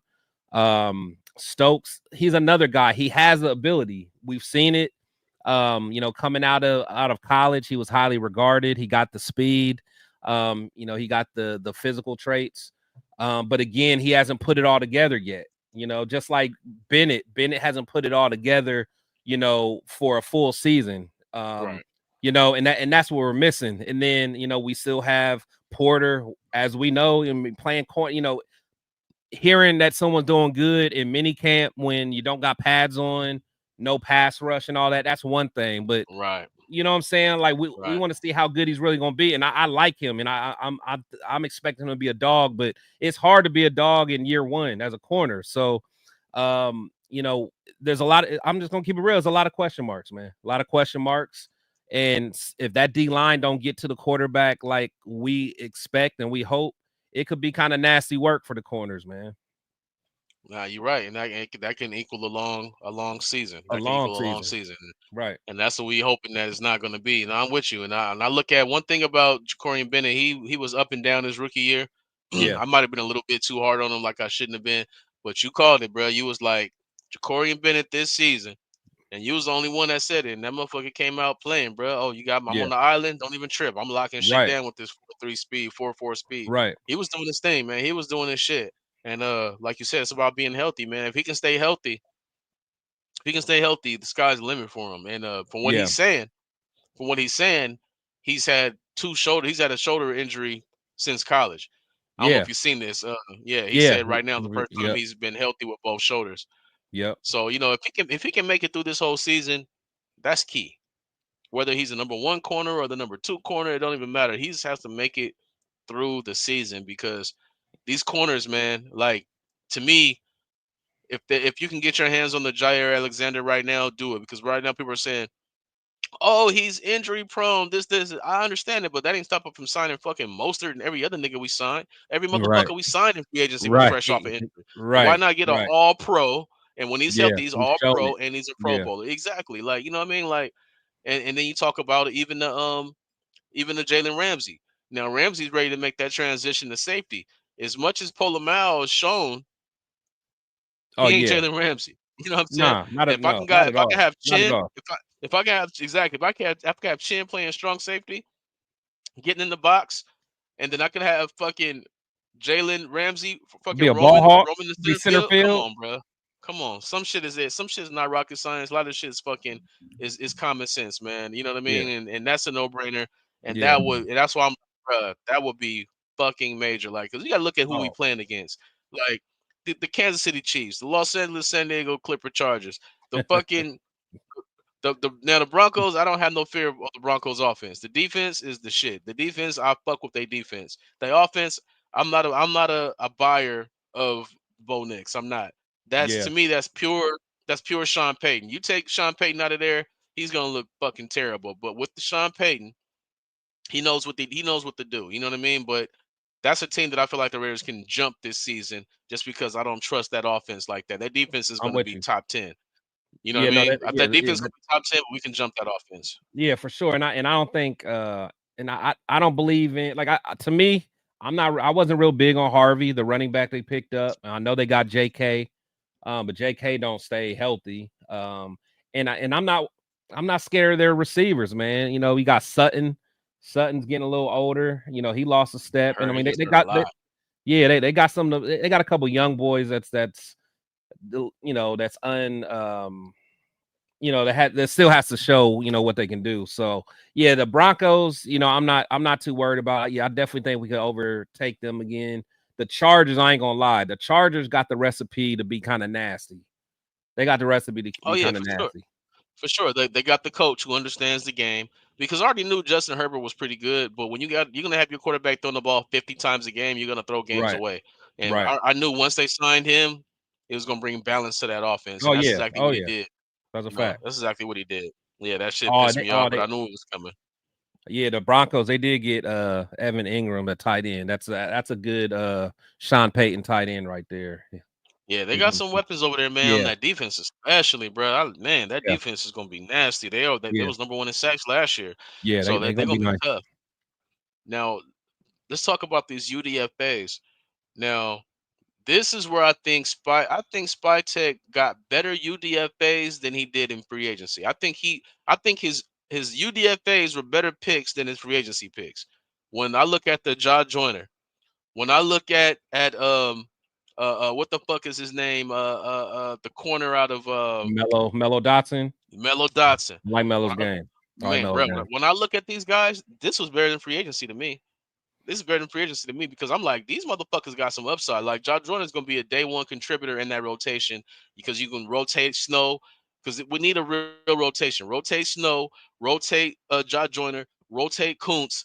That's just all on the right side. We ain't even talking about Max's side because he ain't going to be coming out like that. But if you're going to give him a rest every now and then, that's cool. Yeah. But these undrafted free agents, man, I think we You hit on didn't. these Hey, hold on. motherfuckers. You didn't even mention Tyree, did you? In that Oh no, I rotation. didn't even mention I didn't even mention Tyree, man, because Ain't it? we gonna you got to kick yourself in your own nuts if you're gonna take out Max and put in Tyree for any snaps. Yeah, bro. That's You got to wild. whoop your own ass. You do that, yeah. You got to whoop your own ass if you do that. Fuck that. We talk about UDFA's in a rotation before the number. You know what? Never mind. I'm gonna get all mad Yeah, again, man. yeah, Never mind. yeah, hell yeah. I'm gonna fucking send some anthrax at Josh McDaniels' house. Fuck that shit. Anthrax on the way, bitch ass fucking puss. Oh But man. who's your favorite UDFA besides Ja Jordan, who did the interview with you, which was dope? Yeah, man. Yeah, salute to Ja, man. That's a good dude, man. But I do like Mello. I like Mello Dotson. But then I also like what's his name, man? The big DT. Gosh, I can't remember his name. Yeah, I'm sure somebody in the chat remember, but I do like the big DT that we got, man. He's big boy. You know, he's someone that could be like a true nose if we ever do decide to be a little flexible on the line and want to go to a a 3-man set, 3-man front. So I really like Dotson and that DT that was talking about and Joyner. Those are the three that I like. See, now to go in here with Miguel Rojas right here, Tyree can be a plug in the middle. My problem with that is last year he got so fucking buff that they was like, fuck it, throw him in the middle. But this season he come in, this motherfucker is slim and cut. He's a pure like a DN, weapon. Like a DN. Yeah, a pure top-notch DN is what he looks like. You know what I mean? On the outside. Yeah. You know what I mean? That's what he looks like. It look, and ain't what he is. That's what he look like. And he's got to be that guy on the edge, man. He's got to be the guy on the edge. Now, this D tackle you speaking of, I'm not sure who he is because I don't know who every undrafted free agent that we brought in, but I feel like the Ja Joyner, I feel like the Mello Dotson, these are guys who are going to make the 53. These guys should make the 53. Yeah. Which is dope as fuck because you look at them two and then you got Porter, then you got Bennett and you got Stokes. Like you can't just go on and on and on and on and on. So you might as well go with these young guys and see what the fuck they got, man. We're gonna find out in training camp when they trying to cover these guys because right now Thornton is whooping on everybody's head. Oh yeah, no, he getting busy. And one thing I like seeing Thornton, man, he's gonna be more than just a deep threat. Like he get in and out of his cuts. Like you see him like drop them hips and stop on a dime. I'm like, okay, that's he gonna be more than just somebody that's gonna be running 9 routes the whole time, man. Like he gonna get busy. Right. And I was telling I forget who I was talking to before, and I was like, man, 6'5", 4'3", that's motherfucking that's Randy Moss, man. And and motherfucker who's arguing with me like Randy Moss ran every route. I'm like, yeah, I mean he didn't have to. For one, Randy Moss didn't have to run no slants. Randy Moss ain't run deep all post. the routes. Yeah. Hell no. He ran deep post, corner route, and the 9 route. And if this cat can run them 3 routes, that's all you need. Be a special player. That's all you need. That's it. Yeah, because you got Jacoby Myers and you got Best for that underneath shit. So if I can get him to run that motherfucking deep post, that motherfucking corner route, and that motherfucking 9, forget about it. You know what I mean? So that's how I'm looking at it when it comes to them guys, man. Yep. Hell yeah, man. We almost on the final stretch right here, man. It's the 4th quarter right here. Now, I need to know. Tank Booker. Salute to Miguel. That's the dude's name. Tank Booker. Check out his tape. Found it. Yeah, his name's Tank Booker. Check out his tape, man. He he just a big dude. He's just watch his tape, man. He seemed like somebody that could be a good DT. Salute to Dale Sparky Journeyman. Yes, sir. Tap in, man. Go subscribe to the motherfucking Protect Your Shield. That's the IPA speaking. Protect the Shield. Then you tap into what you're watching right now, man. It's that Real Raider Talk, unsolicited, and we ain't on that Hondo Carpenter trying to lie to your shit. Right. Can't do it. Gonna get it real here. Now, in the 4th quarter, I need to know what do you think this offense could rank? Like if you had to put a number on it right now, and what you think, what's your actual expectations just on the offense itself?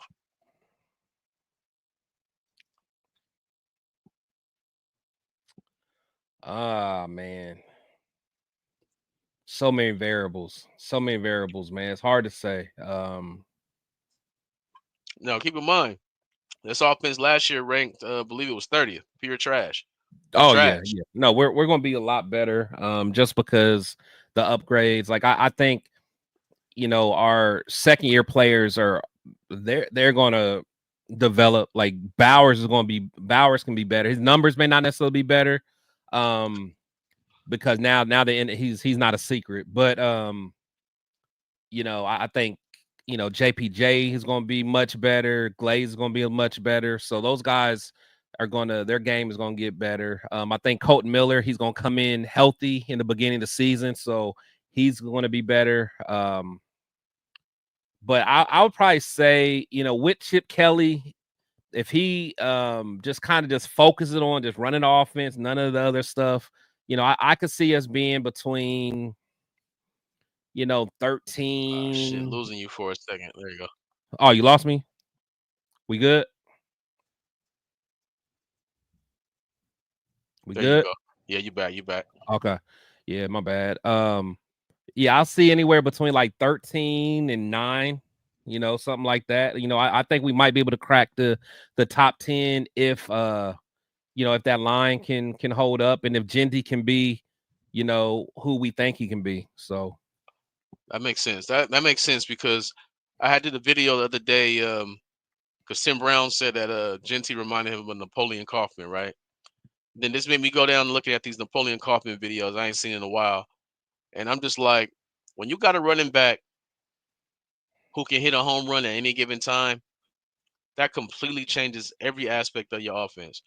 And then I'm looking like, okay, last year a top 10 offense, you only had to average 20 points. That's how bad offenses was last year. Last year offenses were down. Right. But generally, a top 10 offense, you got to score. That means you're scoring about 25 points a game. Oh, easy. Right. So I'm looking at this team, and I'm looking at the weapons. It all depends on how he uses these guys. I don't like to jump too high, because I'm the type of person that hate disappointment and shit. So I guess I'm a pessimist and shit. But I would probably say, I mean, coming from 30th, if this offense can be 14 or 15, that's a huge improvement. That's a huge improvement. You know what I mean? Just because we got so many young guys, you're gonna have Besh out there. He's gonna be learning. Now Besh is gonna get more snaps than Thornton, just because he's gonna be the guy in that 12 personnel.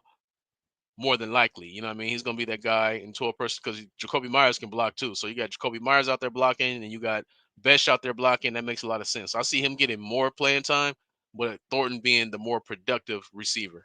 See, I don't think we're gonna do as much 12 personnel as people think. At least I hope not. I definitely hope not. I mean, I don't like Mayer. Yeah, I don't love him. I don't love him at all, because people, they have excuse. They say, "Well, bro, look who passed to him." I said, the same trash that passed to him is the same trash that passed to Bowers. So we can't even use that. We can't use that now. If they're thinking like how I was thinking last year, because as much as I hate the Patriots and always have hated the Patriots, when I seen Gronk and Hernandez out there, that shit was unstoppable and unbelievable. That was fucking Gronk and Shannon Sharp, basically. And I'm just like, how the fuck can you stop that? Now you got them guys all bunched in the 12, and then they fucking just come out and they spread out. That's a problem. But Mayer's not that. Mayer's not that, bro. Yeah, I mean, he's not he don't have the speed and all that stuff, but he's a solid guy. At least he's shown to be. He hasn't done it in the NFL. He's had zero production in the NFL. I'm not even going to pretend. He's had zero production in the NFL. But he's Aiden O'Connell. He's Aiden O'Connell. He was great he was good in college, bro. Bruh, Aiden O'Connell was in college. Aiden O'Connell was good in preseason. That was it. Yeah. Hey, like I say, everybody think I'm playing, man. Like, dude, like Mayer is almost like a Foster Moreau to me. And Foster Moreau was pretty fucking good. Give me Foster Moreau over Mayer right now. That's what I'm saying. That's what I'm saying. Like, end zone, all of that. That's what I'm saying, man. It's like Mayer's not a dude I'm doing a 12 personnel with. I'm not. Yeah. I'd rather have that third receiver out there. I'd rather have, Thornton, Besh, and Kobe out there than taking one of them out and putting in Mayer. Now we brought in a couple receiving tight ends. We brought in Rocket Ismail's nephew. I don't know if he's going to make the team or not. These are long shots. Then we brought in that tight end who was a huge receiver for Chicago, another receiving type tight end. Now, if these guys can be anything that they have the potential to be, 12 personnel is scary, because you can these are receiving tight ends. But that's a big if because we still got to go through training camp. I ain't heard nothing about these motherfuckers in OTAs. I ain't heard nothing about these motherfuckers in motherfucking mini camp. So right now they ain't doing shit. They just on the motherfucking chopping block. But Yeah. 12 personnel can be nasty as long as you don't just be like 12 personnel, halfback lead. No, nigga, you in 12 personnel. You in 12 Yeah. personnel, spread these motherfuckers out. They wanna put 8 in the box on that 12 personnel. Okay, pop out. Pop out. Show these mismatches. And now it's a Yeah. problem. Like Chip Kelly, he has, I'm not saying he has the ultimate team here because he don't, but it's a lot of good He got some things weapons. here. Yeah, Yeah, he he got has some a weapons. He lot got of good enough. He things. got Yeah, enough. enough, no doubt. No doubt. And like you said, as long as he call plays and shut the fuck up, besides that, we good. Bro. Don't rub these players the wrong way like that shit he started with Genty. You want to try to blame Bro. the running back coach. That's what I'm saying, man. Bullshit, bro. That's what I'm saying. Like people be acting like, you know, like the stance ain't that big of a deal. It's a principle of it for me. It's a principle of Right. it. You know what You're I'm starting off saying? on the Like wrong foot. Yeah. Why starting even off put on the that wrong negative? foot, man. Yeah. Why put that negative feeling out there? Because when you see what Genty said about that, he says, yeah, he got his way for now. For now. Yep. Yeah, he's Yeah. truly against this shit because he's doing it for a reason. And guess what? He ran for almost 3,000 goddamn yards and it worked. Now, if he comes out this season and game 4, he's struggling and struggling and struggling and struggling. Now you go back and talk to this motherfucker about changing Yeah. the stance. Yep. Man, but before then, why the fuck you even talking to this man? You just like as I said, it's like having a fucking a jump shooter like fucking Lonzo Ball. It's like having Lonzo Ball. His shot weird, but when you see him in the D League on the Lakers before he came to the league, that weird shot was dropping threes, mid range, everything. He don't change nothing. He got a weird looking shot, but it's wet. Yeah. Why you want to try to tell this man to change it before he get to the league? Let him get to the league, show that it ain't gonna work in the league, and then put your Show that it fucking ain't 2 gonna work cents. in the league. Show Yeah, that it ain't gonna work. yeah, man. If it's Because so that's what he minor, did. because everyone talks about it, it's so minor. Okay, if it's so minor, then if it doesn't work, show that it don't work, and then make the changes if necessary. But Exactly. like I said, it's a principle of it for me, man. It's a Facts. principle. No, I'm with you. Same way here. Why you want to start off shit on the negative way? Because people got short memories, man. They got short memories. These people got short memories like my Laker fans. My Laker fans got short memories. They hate LeBron James and they love Kobe. I love Kobe too, but goddamn it, we didn't make the playoffs since 2013. Y'all forgot I didn't. Now, when Chip Kelly was in Philly, Michael Vick fucking hated him. Shady fucking hated him. They all fucking hate him. He's a Josh McDaniels kind of coach. He's not a people person. Shut the fuck up, call plays, stay out the way. We don't want to hear your opinion. We just want to hear you draw up the schematics and call the play. Besides that, shut your motherfucking ass up. Bro, that's exactly what I'll be saying. To the T. To the T. Besides that, shut your fucking ass up. Right, You know, man. That's bro.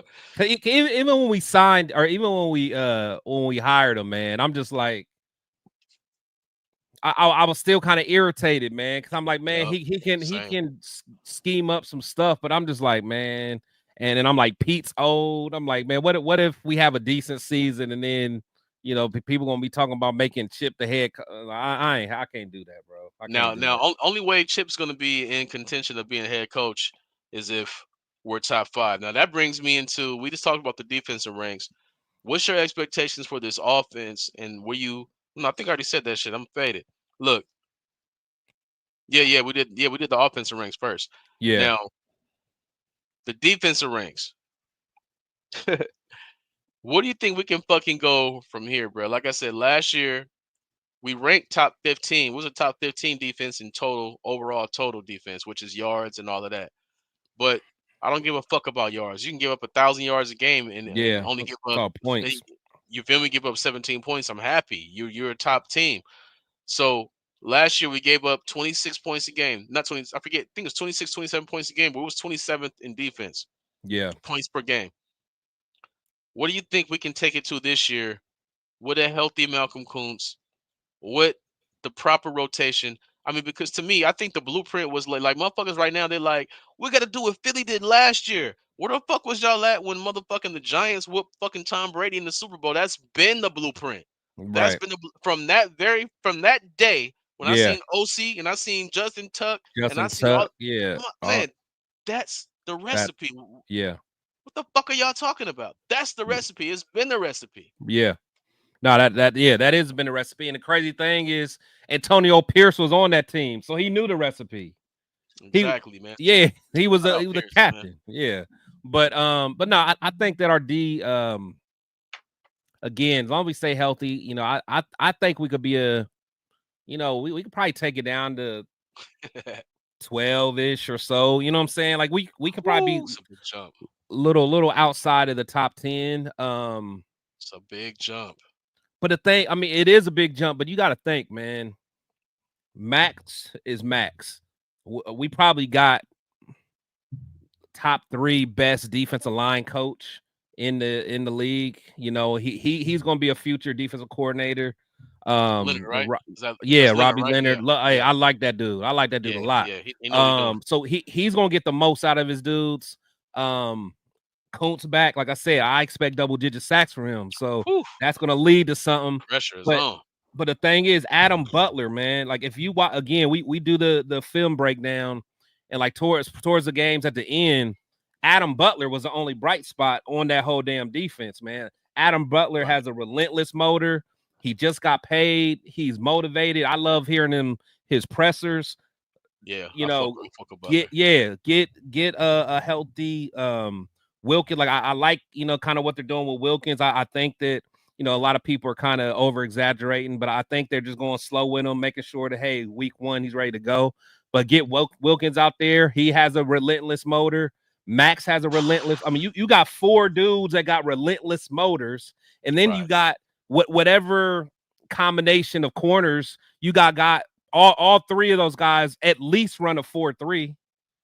Right. You know what I'm saying? And that now our linebacker core, we made a move, got a new, you know what I'm saying? So we got some guys now that can at least, if this thing gel together, it could be special. You know what I'm saying? So I think we could do, and we're in the same system, continuity, man. So that's why, like, them dudes that was there last year, like the Bennett's is going to be better. Palomau's going to take a step up. You know what I'm saying? Max is going to, like, these guys, it's been that continuity. Them dudes are going to develop a little faster, man. So that's kind of where Amari Gainer, keep your eye on him. Yeah, he huge, bro. I seen him when I was at I was at the Pittsburgh game and he played. I was like, this motherfucker is humongous, bro. Yeah, he's fucking huge. Now the thing that scares me about this defense, and I mean, I want to see them go from fucking 27. If they can go from 27 to 15, that's a huge jump. Like, to go to top 10, that's whoo. Nah, yeah. I'm saying outside the top. I'm like 12-ish. You know what I'm saying? That's kind of where, that would be dope. That would be dope. I mean, but shit, even 17 to 15 at this point. I mean, when I look at Christian Wilkins, bro, like I said, I had major hope for Christian Wilkins when we signed him. But when you look at this shit as a whole, we may not see Christian Wilkins until after the season starts. Like, I'm looking at him, I'm like, okay, this injury happened week 3, bro. So we're talking October. It's damn near October again. And he's in the boot, out the boot, in the boot, out the boot. This is going to be this right now. They're on the verge of, to me, behind closed doors, they're talking about, do we do surgery again or not? Or do we let it heal on its own? Because they do surgery again, he's done for the season. So I'm like, this is what scares me about this situation. I feel bad for him, and I feel bad for the team on this one, because we paid him that money because the fucking bullshit that Josh McPussles did and not getting Jalen Carter. Yeah. So it's like, I'm not even counting Christian Wilkins right now. That's just gonna be that at this point. He's just a plus, because it's hard because you already know it's a Jones fracture, just like that Liz Frank shit that fucking happened to Tyree Wilson. Those injuries are fucking major for guys that are big guys. So they had plans on him being ready by minicamp. Even fucking rookie minicamp, he should have been ready. You know what I mean? Not that he was going to be out there, but just available and ready. Bro, he been in the fucking in a boot since the draft. Yeah. Since the draft. But the thing is, we seen him out there running. Like, we seen him out there. So it's not like you seen him run? Yeah, we seen him. Man, I ain't seen this motherfucker run all off season, man. Yeah, no, we seen him out there. I mean, he was out there moving around and stuff. So and that's why I felt okay about it, because I mean, He was out Scary, there. man. You know what I'm saying? So, I mean, see, I'm gonna tell you this. This is what scares me about Christian Wilkins. The fact that all of these Raider fucking outlets lied. That's yeah, why they when I, do. anytime I get my Raider news, I don't get it from Raider outlets because they fucking lie. It took Tony Pauline, who has zero to do with the Raiders, to chime in and say, "Hey, man, this motherfucking Christian Wilkins might need another surgery." Yeah, And we all I ain't hear seen that was, nowhere else. We ain't hear that nowhere "Nope, else. nope." Yeah. Tony Paul, all it took, and you Hondo Carpenter. Oh, I didn't hear anything about that. There's no setback. He should be available for mini camp. Lying motherfucker. I didn't hear Benny Bonsignor. He ain't say a motherfucking thing. You feel what I'm saying? They just sit there and they lie and they lie and they fucking lie. That's what I tell Raider Nation, man. If y'all hear me say some shit, it might be it may make you happy, it might make you mad, it might make you glad, but goddamn it, it's gonna be the truth. And Right. these motherfuckers, they lie, man. They fucking lie. So for him to just be in this boot so long, it's scary, man.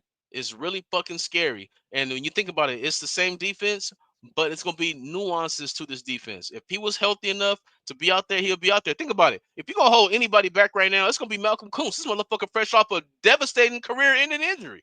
Yeah. If you're gonna That's let fact. somebody fucking take their time, right? You're gonna listen. It's gonna be Kuntz. They like, hey, Kuntz, you cool? Get your ass out there. Hey, Right. Christian Wilkins, you good, but we're gonna let you take your time. Hell no, it don't make sense. That's why I Right. know this injury is fucked up. This injury is real fucked up, man. And I'm just hoping for the best. But right now, when we see him is when we see him, man. That's why the Jaw Joiners, all these other guys, man, they got to step up. The Adam Butlers, he gave us what he gave us last year. I'm happy. This D line is going to take a lot, man. This defense is, whew, man, it's gonna take a lot from this D line, man. Max is gonna be Max. Yeah, You already will. know he'll play fucking 900 snaps, but Yeah. it's gonna be that rotation on that right side, man. That left side, which is gonna be right side, which is gonna be huge, man. The Snowden, the fucking Josh Joyner, the Malcolm Kuntz, the Tyree Wilson. These motherfuckers have to produce because They got if to. Adam Butler needs a breather, then what? Then what? Yeah. You know what I Yeah. mean? That's what scares me. That's what scares me about the defense right now. And then on top of that, the corners, we don't know what we're getting from our corners right now. We know we're getting from Bennett and nothing from anyone else. We have no clue what we're getting from anyone else. Yeah. So to me, it's too hard for me to jump from 27 to even 13 because we're talking points per game. So I'm thinking we might end up from 27 to it might be 15 or 16, but it's definitely going to be an improvement. Yeah, no, it'll definitely be an improvement. I just think, and again, when I give my progression, I'm doing it with the mindset that we're gonna get Wilkins back. If we don't get Wilkins back, that's a whole different story. But then again, Yeah. what's going to be interesting is to see if there are any moves made on the defensive line during this time before training camp. That's what's going to let me know how they feel Right. about Wilkins and where he's at. What they Are they got. going to want to Right. get another veteran in there at DT? If we start hearing them bringing in some DTs for a visit, we might want to be concerned. You know what I'm saying? So we'll see. Right. I mean, because we did bring in what's his name? Lecky. I had his sister Oh, went in on me, man. oh, What's his name? Lecky. Totu or Yeah. Lecky Latu or Lotu. Yeah, I think Lata. it's Yeah, Latu. yeah. Bro, I did a video on TikTok. His fucking sister came for me, bro, because I told Reddick Nation. I said, look, don't expect the motherfucker to come in and do this and do that because for one, he got signed last year, came in, played one game, done for the year. Yeah, Before that, I mean, he's a rotational body. yeah. You know what I mean? But we want guys who can not just play the run, not because you need your D tackle to be there to hold up the shoulder pads and come off the pads and make a Right, tackle. But we right. need them special guys who can go up there, hold up the shoulder pads, shed that bitch, and I'm on you. Yeah, And yeah. I'm saying that's not what we're getting from him. You know what I mean? No, that's So not him. uh, Yeah, that's not him. no, Yeah, not at all. So I'm with you, man. Like to me, like they when I seen Pete Carroll come out as fast as he talks, and he was like, yeah, it's gonna be unfortunately it was it's a tough it's a tough injury, it's gonna take a long time, I said, man, this is fucked up. I said, this is fucked up. I fuck with you, Pete Carroll, but you a salesman, you a fast talking motherfucker, man. uh, And it scared the shit out of me, man. And shout out to Christian Wilkins, man. He been checking out a lot of my content too. Shout out to Christian Wilkins because I'm pulling for yeah, him. yeah, But that's my scary point now. If we had Christian Wilkins back, 100% healthy with everything else we got right now, I will be with you. Yeah, Yeah. I'll be like more to the 10 to the 13, maybe even 14, 14 down. Right. 14 to anywhere it can go. Right. But without Wilkins, I'm scared. I'm nervous. I don't know what the fuck we're gonna get on that D line besides what we're getting on that left end. Yeah. And honestly, I mean, I'm liking what I'm hearing. And again, man, this is just mini camp, so the pads aren't on, but all you can see is the effort Right. people are giving, and they're that their motor. But I'm liking what I'm hearing about. Oh boy, what's his name? Tonka. They saying Tonka out there moving, but again, it don't really matter right now. But once they strap on the pads and all that and start thudding and stuff, so we'll see. Yeah, training camp's gonna tell everything because, like you said, well, that's when the pads go on, and that's when they're gonna be like, "Oh no, we need a motherfucking linebacker. Oh no, we need some more fucking corners. Oh fuck no, we need another linebacker." Like that's when the truth is really gonna come out, when they're gonna really see what they need to see.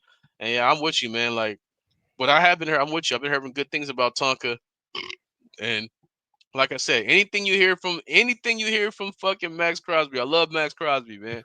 He check out a lot of my shit too. I love Max, man. But he is the ultimate PR and the Max, the company ultimate man. He's a player. company Yeah, guy, bro. He's a company guy. he learned that from Derek Carr, man. Derek Carr was the Oh yeah. ultimate company guy who said, "Hey, Derek, we moving." What they say, "Hey, Derek, we're moving from fucking Oakland to Vegas. Go talk to the media." Like that's Max now. Yeah. He's you know what I mean. He's the face of the team. So I would take what he say about these players with a grain of salt, unless you see a real spark in his eye. And when he talked about Thornton, it was a real spark in his eye. No, you're right, and honestly, and that's why I started kind of changing my thought on Geno, because you could tell. You could tell when Max is on that that the PR run, and when he's for real. Like when he talk about Geno, he for real. You know what I'm saying? You could tell. Well, see, think about Geno. Like right now, all you hear is stories of success from the defense. Oh, he got a even today. I think it was today or yesterday. Max had a pick 6. Who you think threw it? You know what I'm saying? Like, but hold on, because I think a lot of times, I think that first team offense is playing against the second team defense, right? Because I think they got it divided out. Because even when they said like who picked off I forgot I forgot what I read, but anyway, one of the guys there was basically saying on the 11s, it was the first team defense versus first team offense versus second team defense. So it may not, Geno is out there throwing some picks, but I'm not tripping on picks right now though. I mean, but the thing about that, normally I wouldn't be, but we said the same thing last year. Like, I don't like we have to pay attention to this, because when I look at Geno last year, 21 touchdowns, 15 picks, that was like Derek Carr's rookie year.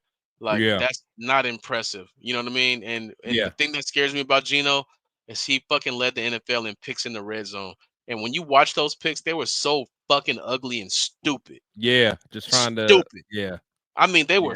I mean, Geno, if you watching this, they were fucking stupid, man. I mean, I'm talking about running on your back foot, bro. Yeah, like just tossing it up. Just dumb. Like, people want to tell me this is even. I had this conversation with what's his name from NFL Network? What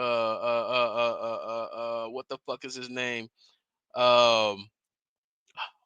Light skinned black dude. Older cat. Steve White. Steve White. Yeah. I had this conversation with Steve White on his page, and he says, "Hey, he had one of the worst offensive lines in football." I said, "So did fucking Joe Burrow, and he went to the Super Bowl. So did fucking Shedeur Sanders last year, and he still threw 10 picks and excelled. If you have a worse offensive line, take more sacks. More sacks. See, but that I'd rather you take the sack. Sacks over interceptions, but all day, every time, especially for a vet, bro. This is a veteran.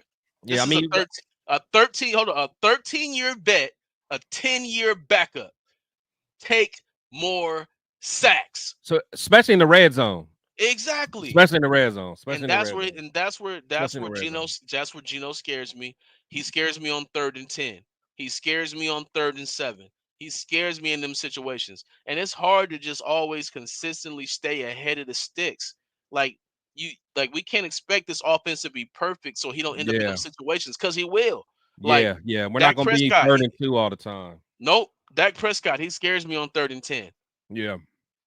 Right? Like these guys scare me on 3rd and 10. They're not these kind of QBs, man. They're Yeah. not. And that's what scares me about Geno. And then not to mention the very first day of OTAs, his very first pass was a pick. Like I didn't put a whole lot of stock in that, but damn, your very first pass is a fucking pick. Like, bro, like I think that was AOC. no, it was Geno. No, it was Geno, bro. His very first. You'd already know Seattle. See, I like to look at media from all these teams. The Seattle Seahawks was cheering and said they made the right decision because Geno's very first pass was a pick in the Raiders camp. I think his first three passes was picks. Oh, I'm It's sorry. like, Okay, are you talking about? Okay, I thought you were talking about today. My bad. But yeah, no, I not feel you. yeah. This I got you. this Yeah. overall, and No, it's just he like, been. bro, come on, man. I know this is new for you, but understand this. I understand the defense should be ahead, but at the same time, this is a Yeah, bunch they're of new gonna be. guys on defense.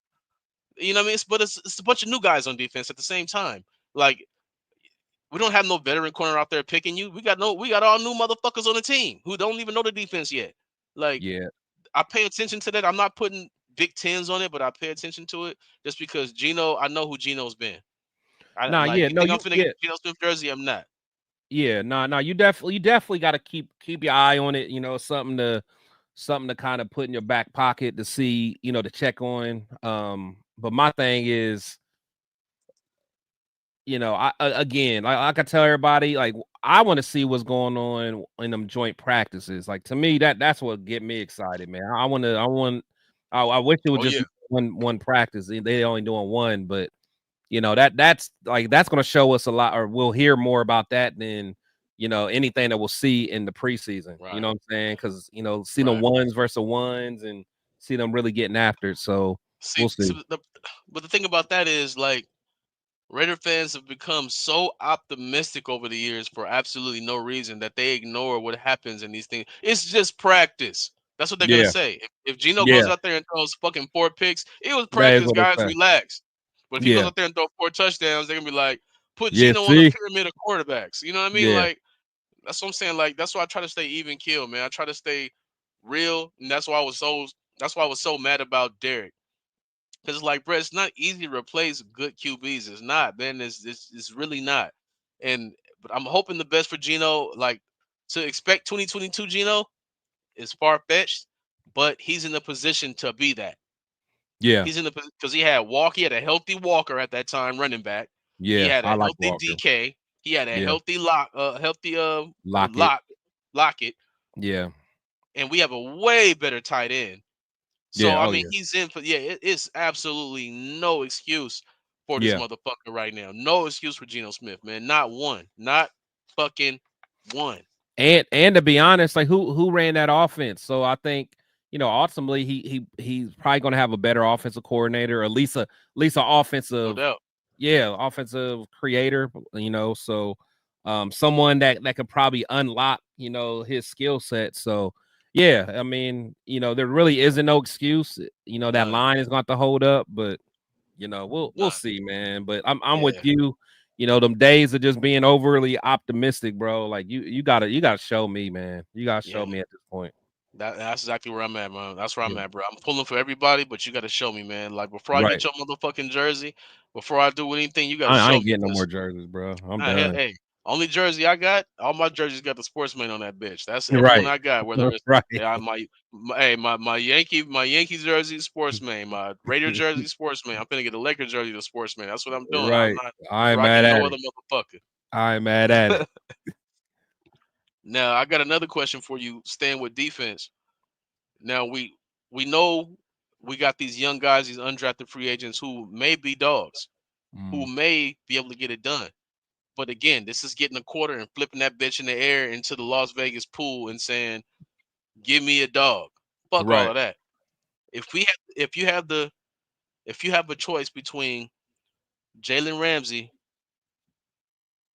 and Alexander, what you doing? Um prob I probably have to say Ramsey just because is his just because his flexibility of being able to move back to safety, and I think moving back to safety can put an extra 3 additional years to his career. You know what I'm saying? Because he's smart enough. So it's like people remember.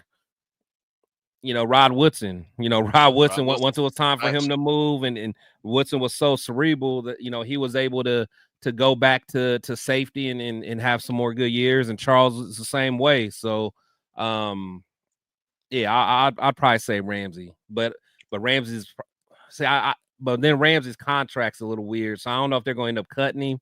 So it'll be interesting to see how that works out. Yeah, I'm with you on that. Like Jalen Ramsey, I'm a fan of Ramsey. I wish we could have got him 5 years ago.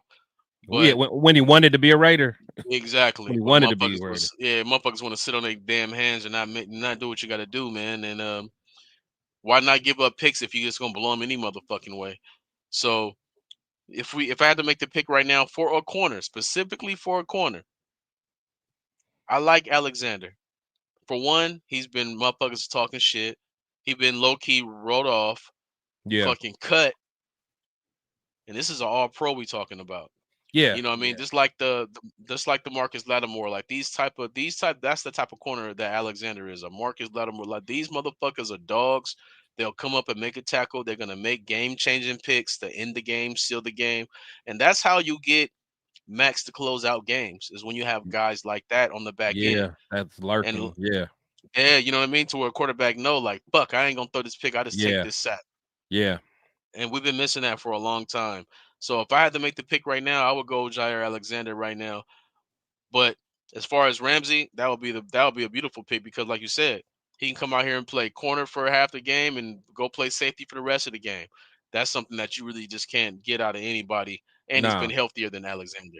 Yeah, he's been healthier. And plus, he's and say what you want about Ramsey, but like. And he's a dog, like he's a competitor. Straight up, you know what I'm saying? Yep. Yeah, you know what I'm saying? Like he's a true competitor. And I remember reading something, just even like with Sean McVay, when he just describes him, he's like, man, like he's just not just a trash talker. Like he's like Ramsey holds his, cornerback and defensive back room accountable. You know what I'm saying? He has them in there watching film with him and all that stuff. So so I don't know. I've always liked Ramsey. I ain't gonna lie. I always liked him. Yeah, same here. I've been a huge Ramsey fan. I like him a lot, man. But I just feel like if you have to go with either one of these guys, you're not gonna lose. But Ramsey just brings you so much more flexibility. I'm with you on that. It brings you so much more flexibility. But I feel like Alexander's the one who has the chip, who has something to prove. It's so like, motherfucker, I'm still him. Right. You gonna release me? You didn't even trade me? Right. You know what I'm saying? But I also feel like, I mean, he's only playing on winning teams. He's only been on winning teams. I feel like Jaire Alexander ends up in Baltimore. I feel like he ends up in Pittsburgh. I feel like he ends up in our rivals with the Chiefs. I feel like he ends up with the Eagles. He ends up with the Cowboys. I can see like that. He has crazy options. And then right now, I got so many Raider fans saying that's a hard pass. He's always injured. When you see him on these great teams, you're gonna wish that we did it. That's why I'm like, I hate that we always think about money. Like, brother, it's not money from the fucking franchise. This is cap money that's to be spent. It's there for you to spend the money. You know what I'm saying? Yeah. Like, when someone tells me I'm not trying to win in fucking 2029, I'm trying to win in 2025, I expect you to spend the fucking money. Because if you know how we are, man, Raider fans will fucking lift you up and they will motherfucking take your ass down. So you got to live up to the expectations. We love Pete Carroll right now in preseason. Season ain't started. Let him come out here and do some bullshit. We're gonna be like, this motherfucker too old. He passed his prime. He couldn't have a heart attack. I don't know what he's doing. Fuck him. You know, that's what's gonna happen. So like, they have to approach this shit the right way, man. They have to approach it the right way. But yeah, I'm with you, bro. Like, if I had only one pick, it would probably be Ramsey because I'm getting 2 for 1. I get Ramsey as a corner for this year, maybe next year, and then I could be like, shit, I got him on a 3-year contract. His last year play safety, he might be dope like Rod Woodson, and fuck it, resign him for another 2 years. Resign him, right. for sure. Okay, we on the stretch, man. We on the fourth quarter stretch. We've been on this bitch for damn near 2 hours, man. But it's been a good We show though. rocking. Oh yeah, we rocking. Hell yeah. Yes, sir. Now, my last one. Now, I've been having people hit me up. Last year when they hit me up, bro, they was like, hey, sportsman, what's the prediction on the season? But me, I already knew what it was gonna be because you telling me we're gonna try out Gardner Minshew, we're gonna try out Aiden O'Connell in the AFC West. Are you fucking kidding me? I already knew what it was gonna be. Right. Right. You know what I mean? I knew it was gonna be. That's why I wasn't mad at AP at all, not one bit. Because it wasn't realistic. He didn't have the opportunity.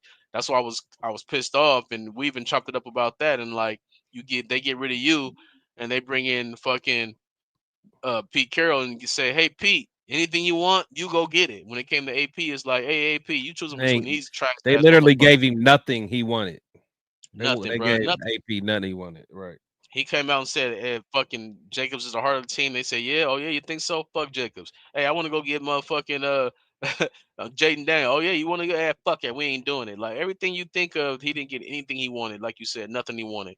Yeah. So I really couldn't get a prediction because I was gonna make Raider Nation mad and I was gonna piss myself off. So I had to go into I had to go into the season with the expectations of L's, but without giving the number. So right now, if I got to give a number on the prediction, I want to hear what you got to say. What's your prediction on the season as now? Because this can change now. When you got training camp cuts, you got all these cuts before the season starts. So this isn't a final lock in. You know what I mean? We reserve the right to come in here and change what the fuck we say right now, motherfuckers. So that's Yeah. just what it is. So as of now, as the team is currently constructed, what would be your prediction that this team will finish in? I got us at I got us about at 8 wins. That's about 8 wins. And I think, I mean that's an 100% improvement from the previous year. Like I'm not, a lot. Yeah, like I'm good with that. You know what I'm saying? Like I'm good. Like I think that is a good progression in 1 year. Like everybody's not gonna be able to just bounce back like that. Right. So yeah, if I just kind of looking at it, I could see us getting 8, maybe 9 wins, but that's where I'm at, and I'm cool with it. And I think that's something that we can build off of. No, and that's reasonable. That comes from experience and learning. Because when we had trash ass handoff Jimmy, you was giving me 10 wins.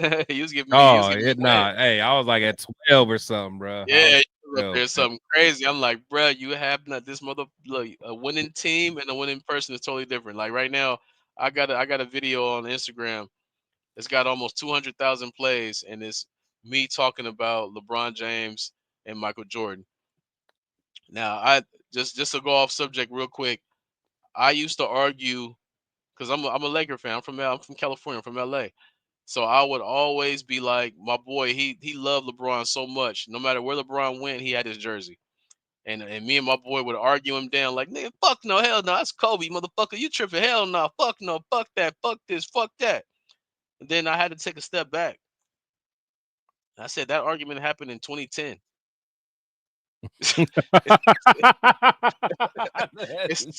it's 2025, bro. and this motherfucker was just second team all pro, all NBA. I can't argue these things no more. I can't argue them no more, and it is what it is. And then I made another point with motherfuckers. I said, you know what?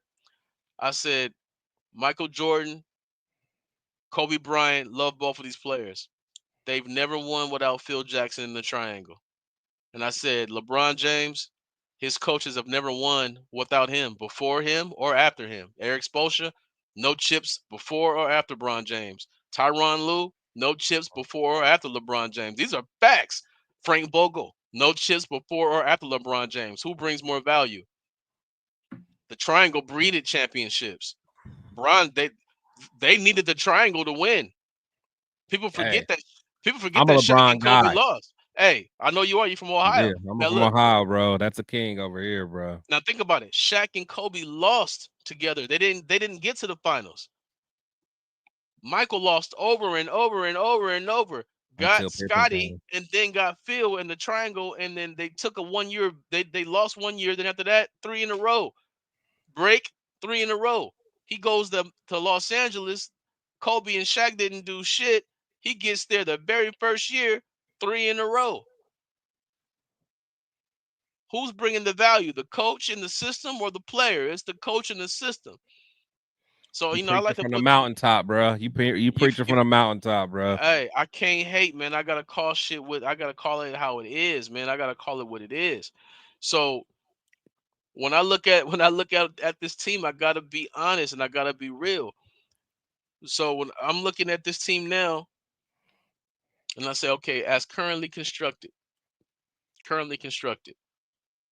my trust in Gino is about a 5. My trust in Pete Carroll is a 10. My trust in Pete Carroll is a 10. But my trust in Gino is a 5.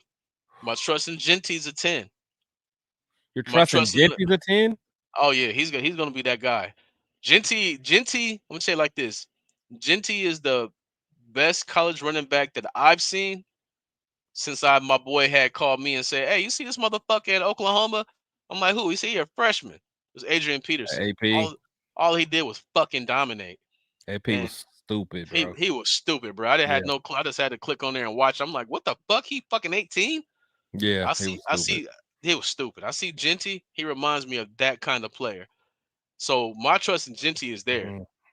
I feel you. I mean, I don't agree, but I feel you though. I feel you. Yeah, bruh. Like I said, the only reason I watched Boise State last year was simply for Dylan Riley, who got the fuck off by the way. This motherfucker had kick return touchdowns. I was in the game with my boy Dylan Riley Dylan Riley had 8 touches and he had 98 yards. I'm like, God damn, you're a freshman. Yeah, that's stupid. That's stupid. Yeah, he coming to the league soon. So I seen Jeanty do some shit that I haven't seen in a long time. So my vision on Jeanty is major. So if I had to wrap it up right now, just because my trust in Gino is it's low, bro. It's low. He has to show me, like you said, it's a show me league. Yeah, you got to show me. Yeah. You got to show me. I'm thinking the Raiders is gonna end up. I'm around where you are. I feel like we can be 7 to 8 wins, just because I don't trust Gino. Now, if we had an actual quarterback that I trusted, this is a 10-win team. But since we have so if it was up to you, I can't. So if it was up to you, how would we have handled the quarterback position? Would you have not wanted to even go Gino's direction? Nah, I wouldn't have went Gino's direction. I wouldn't have went his way. So I'm gonna be real with you. Cause I know you wanted to draft a young boy, but did you have a veteran in mind too? I was thinking about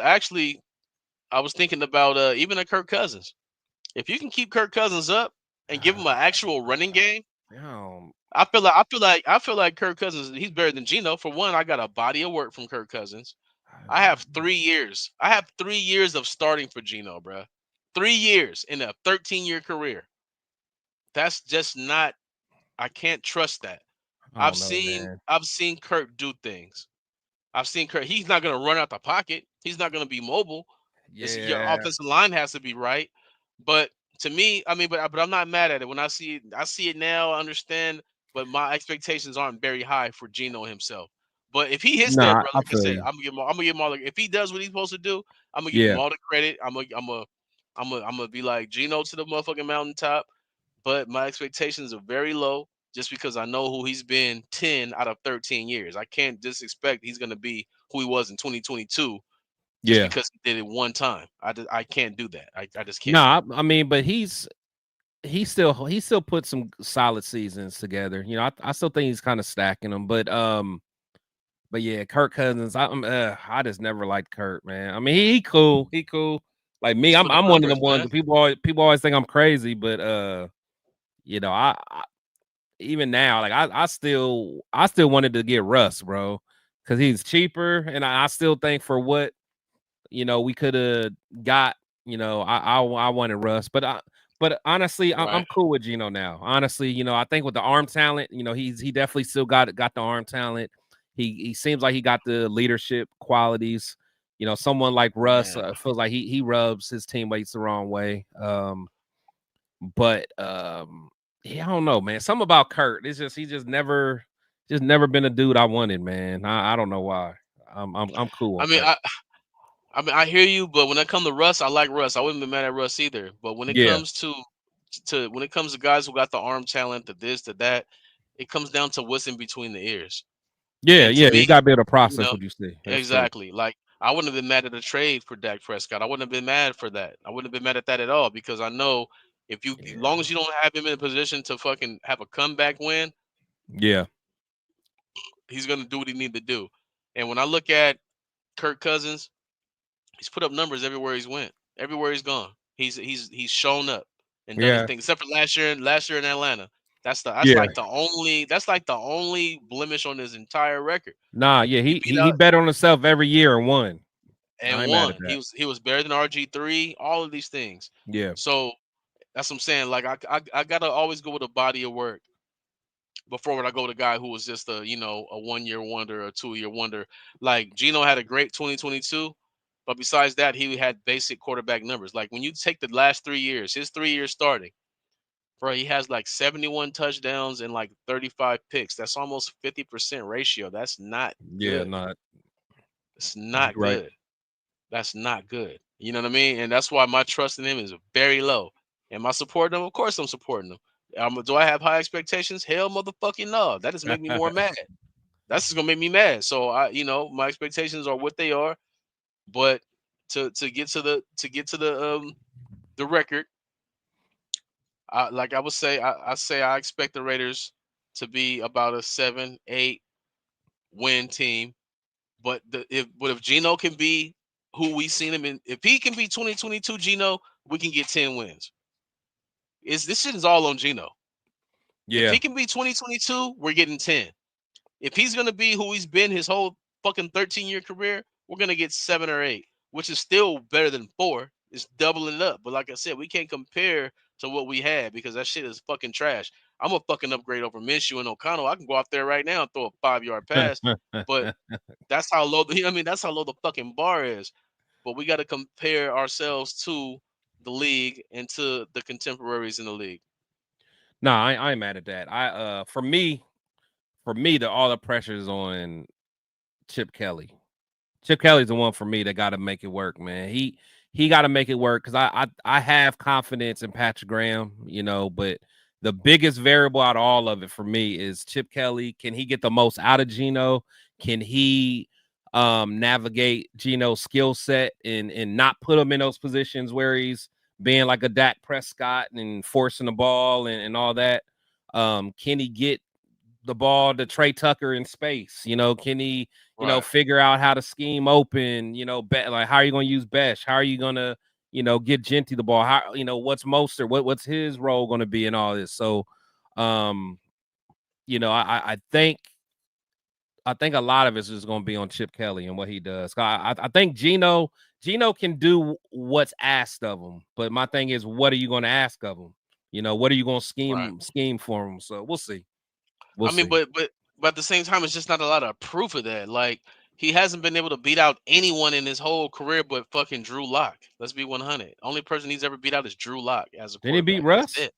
Hell fucking no. He didn't start until Drew Lock came in there. Like Russ got traded, and then they traded for Drew Lock. This is what they thought about Gino. Gino was already on the fucking team. Yeah. They traded for Drew Lock, and he was that trash that Gino won the job.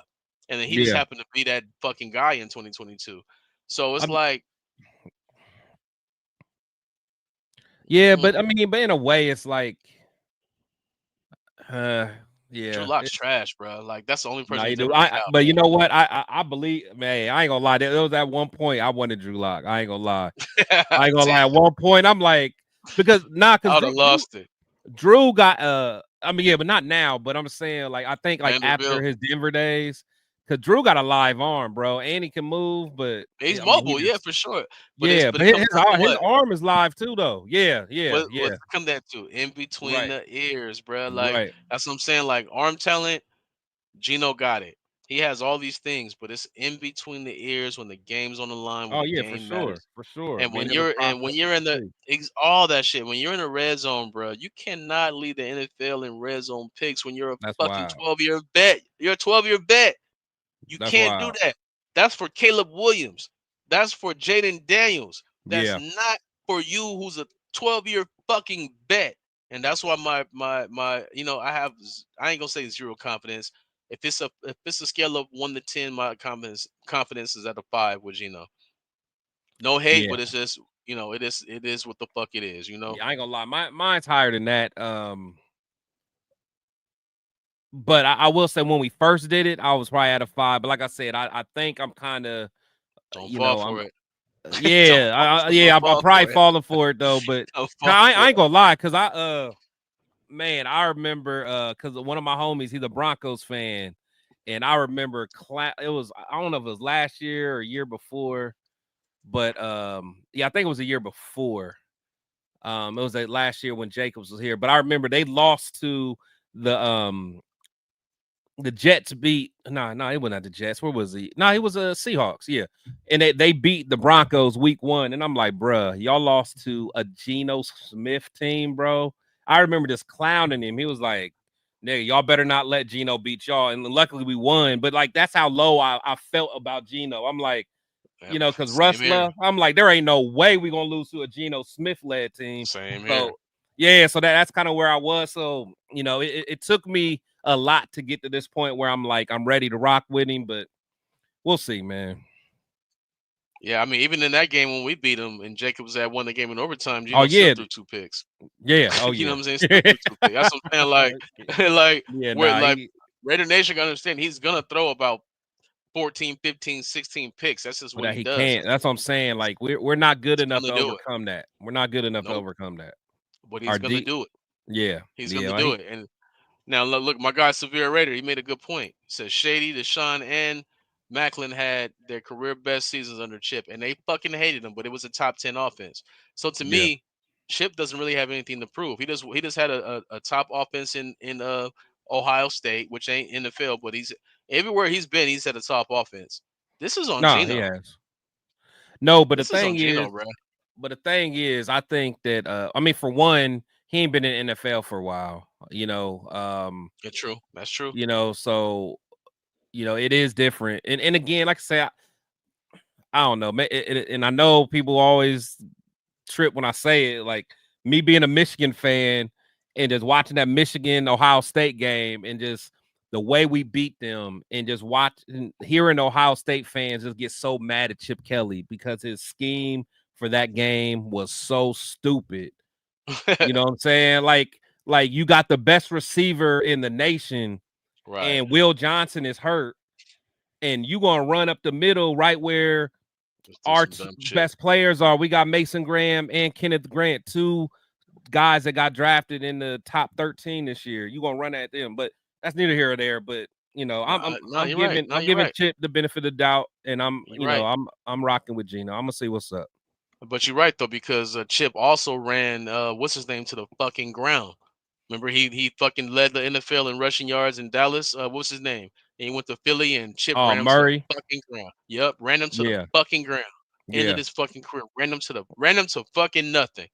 You gonna be that? You gonna be that? And you're not a people person. It's fair to be skeptical about Chip Kelly. It's fair as fuck, man. Yeah, no, he's the one, man. Because again, I think at the end of the day, I think Geno can do enough if he's just given the right guidance and right system. But Chip's gonna have to be a wizard, bro. He's got to be a wizard. Well, one thing Chip got going for him is that he got Pete Carroll, who's gonna look at that play sheet and be like, "Oh no, Geno can't do that. He's really good at doing things. That ain't Geno. That ain't Geno. No. This is good for Geno. No, not that. That's what's gonna help Chip. That's what's gonna help Geno. And if Geno Smith, that's why we signed the contract that he signed him on. You know what I mean? That's why I was really I was upset at first that we didn't bring in Shedeur to beat, because the contract they signed him on. You let them know, like, you're guaranteed this year, and then after next year you're in the streets.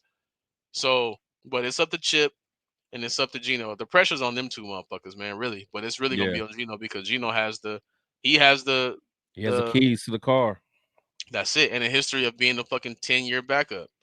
And they're gonna you already know, man, the media's gonna take opportunity to kill the fucking Raiders if Geno was fucking been, if he's Geno that who he's been. Even though right now that's what I said. What kind of fucking tactic they got going on right now?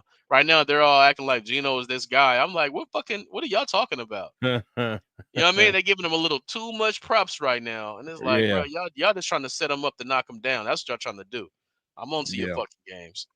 The thing is, man, like Geno's just one of them guys. We just gotta understand that Geno is not gonna be able to carry a team on his back. So you know, I almost, I mean, in a way, but not a way. I almost like how Harbaugh did with Justin Herbert. You know what I'm saying? Where it's like he didn't have Herbert try to do too much. Just stay within the offense. Took the ball out of his hands. You know what I'm saying? But like I want Geno to still be able to kind of make plays, but I don't want him to have to, you know, just gun it all game and, you know, everything runs through him. Like I want a balanced attack, you know, and that's what I'm saying. Like Bowers may not have the season that he did, but I want everybody to get a piece of it. You know what I'm saying? Yeah. So, no, you're right. It has to be a real threat, because one thing I will say about Geno, like this ain't a Geno knockdown session.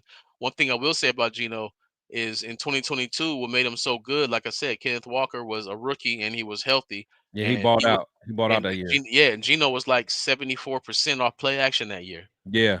And that's what we have to bring this year. And that's why, like you said, the offensive line has to do their job so Genty can be that guy who can pop a 30-yard run, a 40-yard run at any given time, to where you have to put that seventh in the box. Oh, play action, Tucker over the top, Thornton over the top, 17-yard chunk to Myers. Like, that has to be a part of the game plan, or we're fucked. Because if it's going to be on Geno, we're going to be pissed off this season. Let's put it that way. Yeah. We're going to be real mad this season. But, man, you know what? It's been a good time, man. That's the end of the fourth quarter. Rocked out. We went way longer than I thought. 2 hours, 21 minutes, man. You know how we do it, man. You know how we do it. Yeah. Oh, yeah. It was a good time, my bro. We got to do this shit more often, man. Protect the shield, man. The sportsman, y'all know what it is. It's Raider fucking Nation. I'm off these IPAs. I done got 2 up in me. And y'all know how we gonna end the show, man. Y'all know how we gonna end the motherfucking show, man. It's Raider Nation, Raider motherfucking Nation. You make sure you follow on Instagram, YouTube, TikTok. We on all 3, man. Protect the shield, the sportsman, tap in. You holler, we're gonna holler back at you. And after every dark night, it's a bright day after that, man. Y'all remember that shit.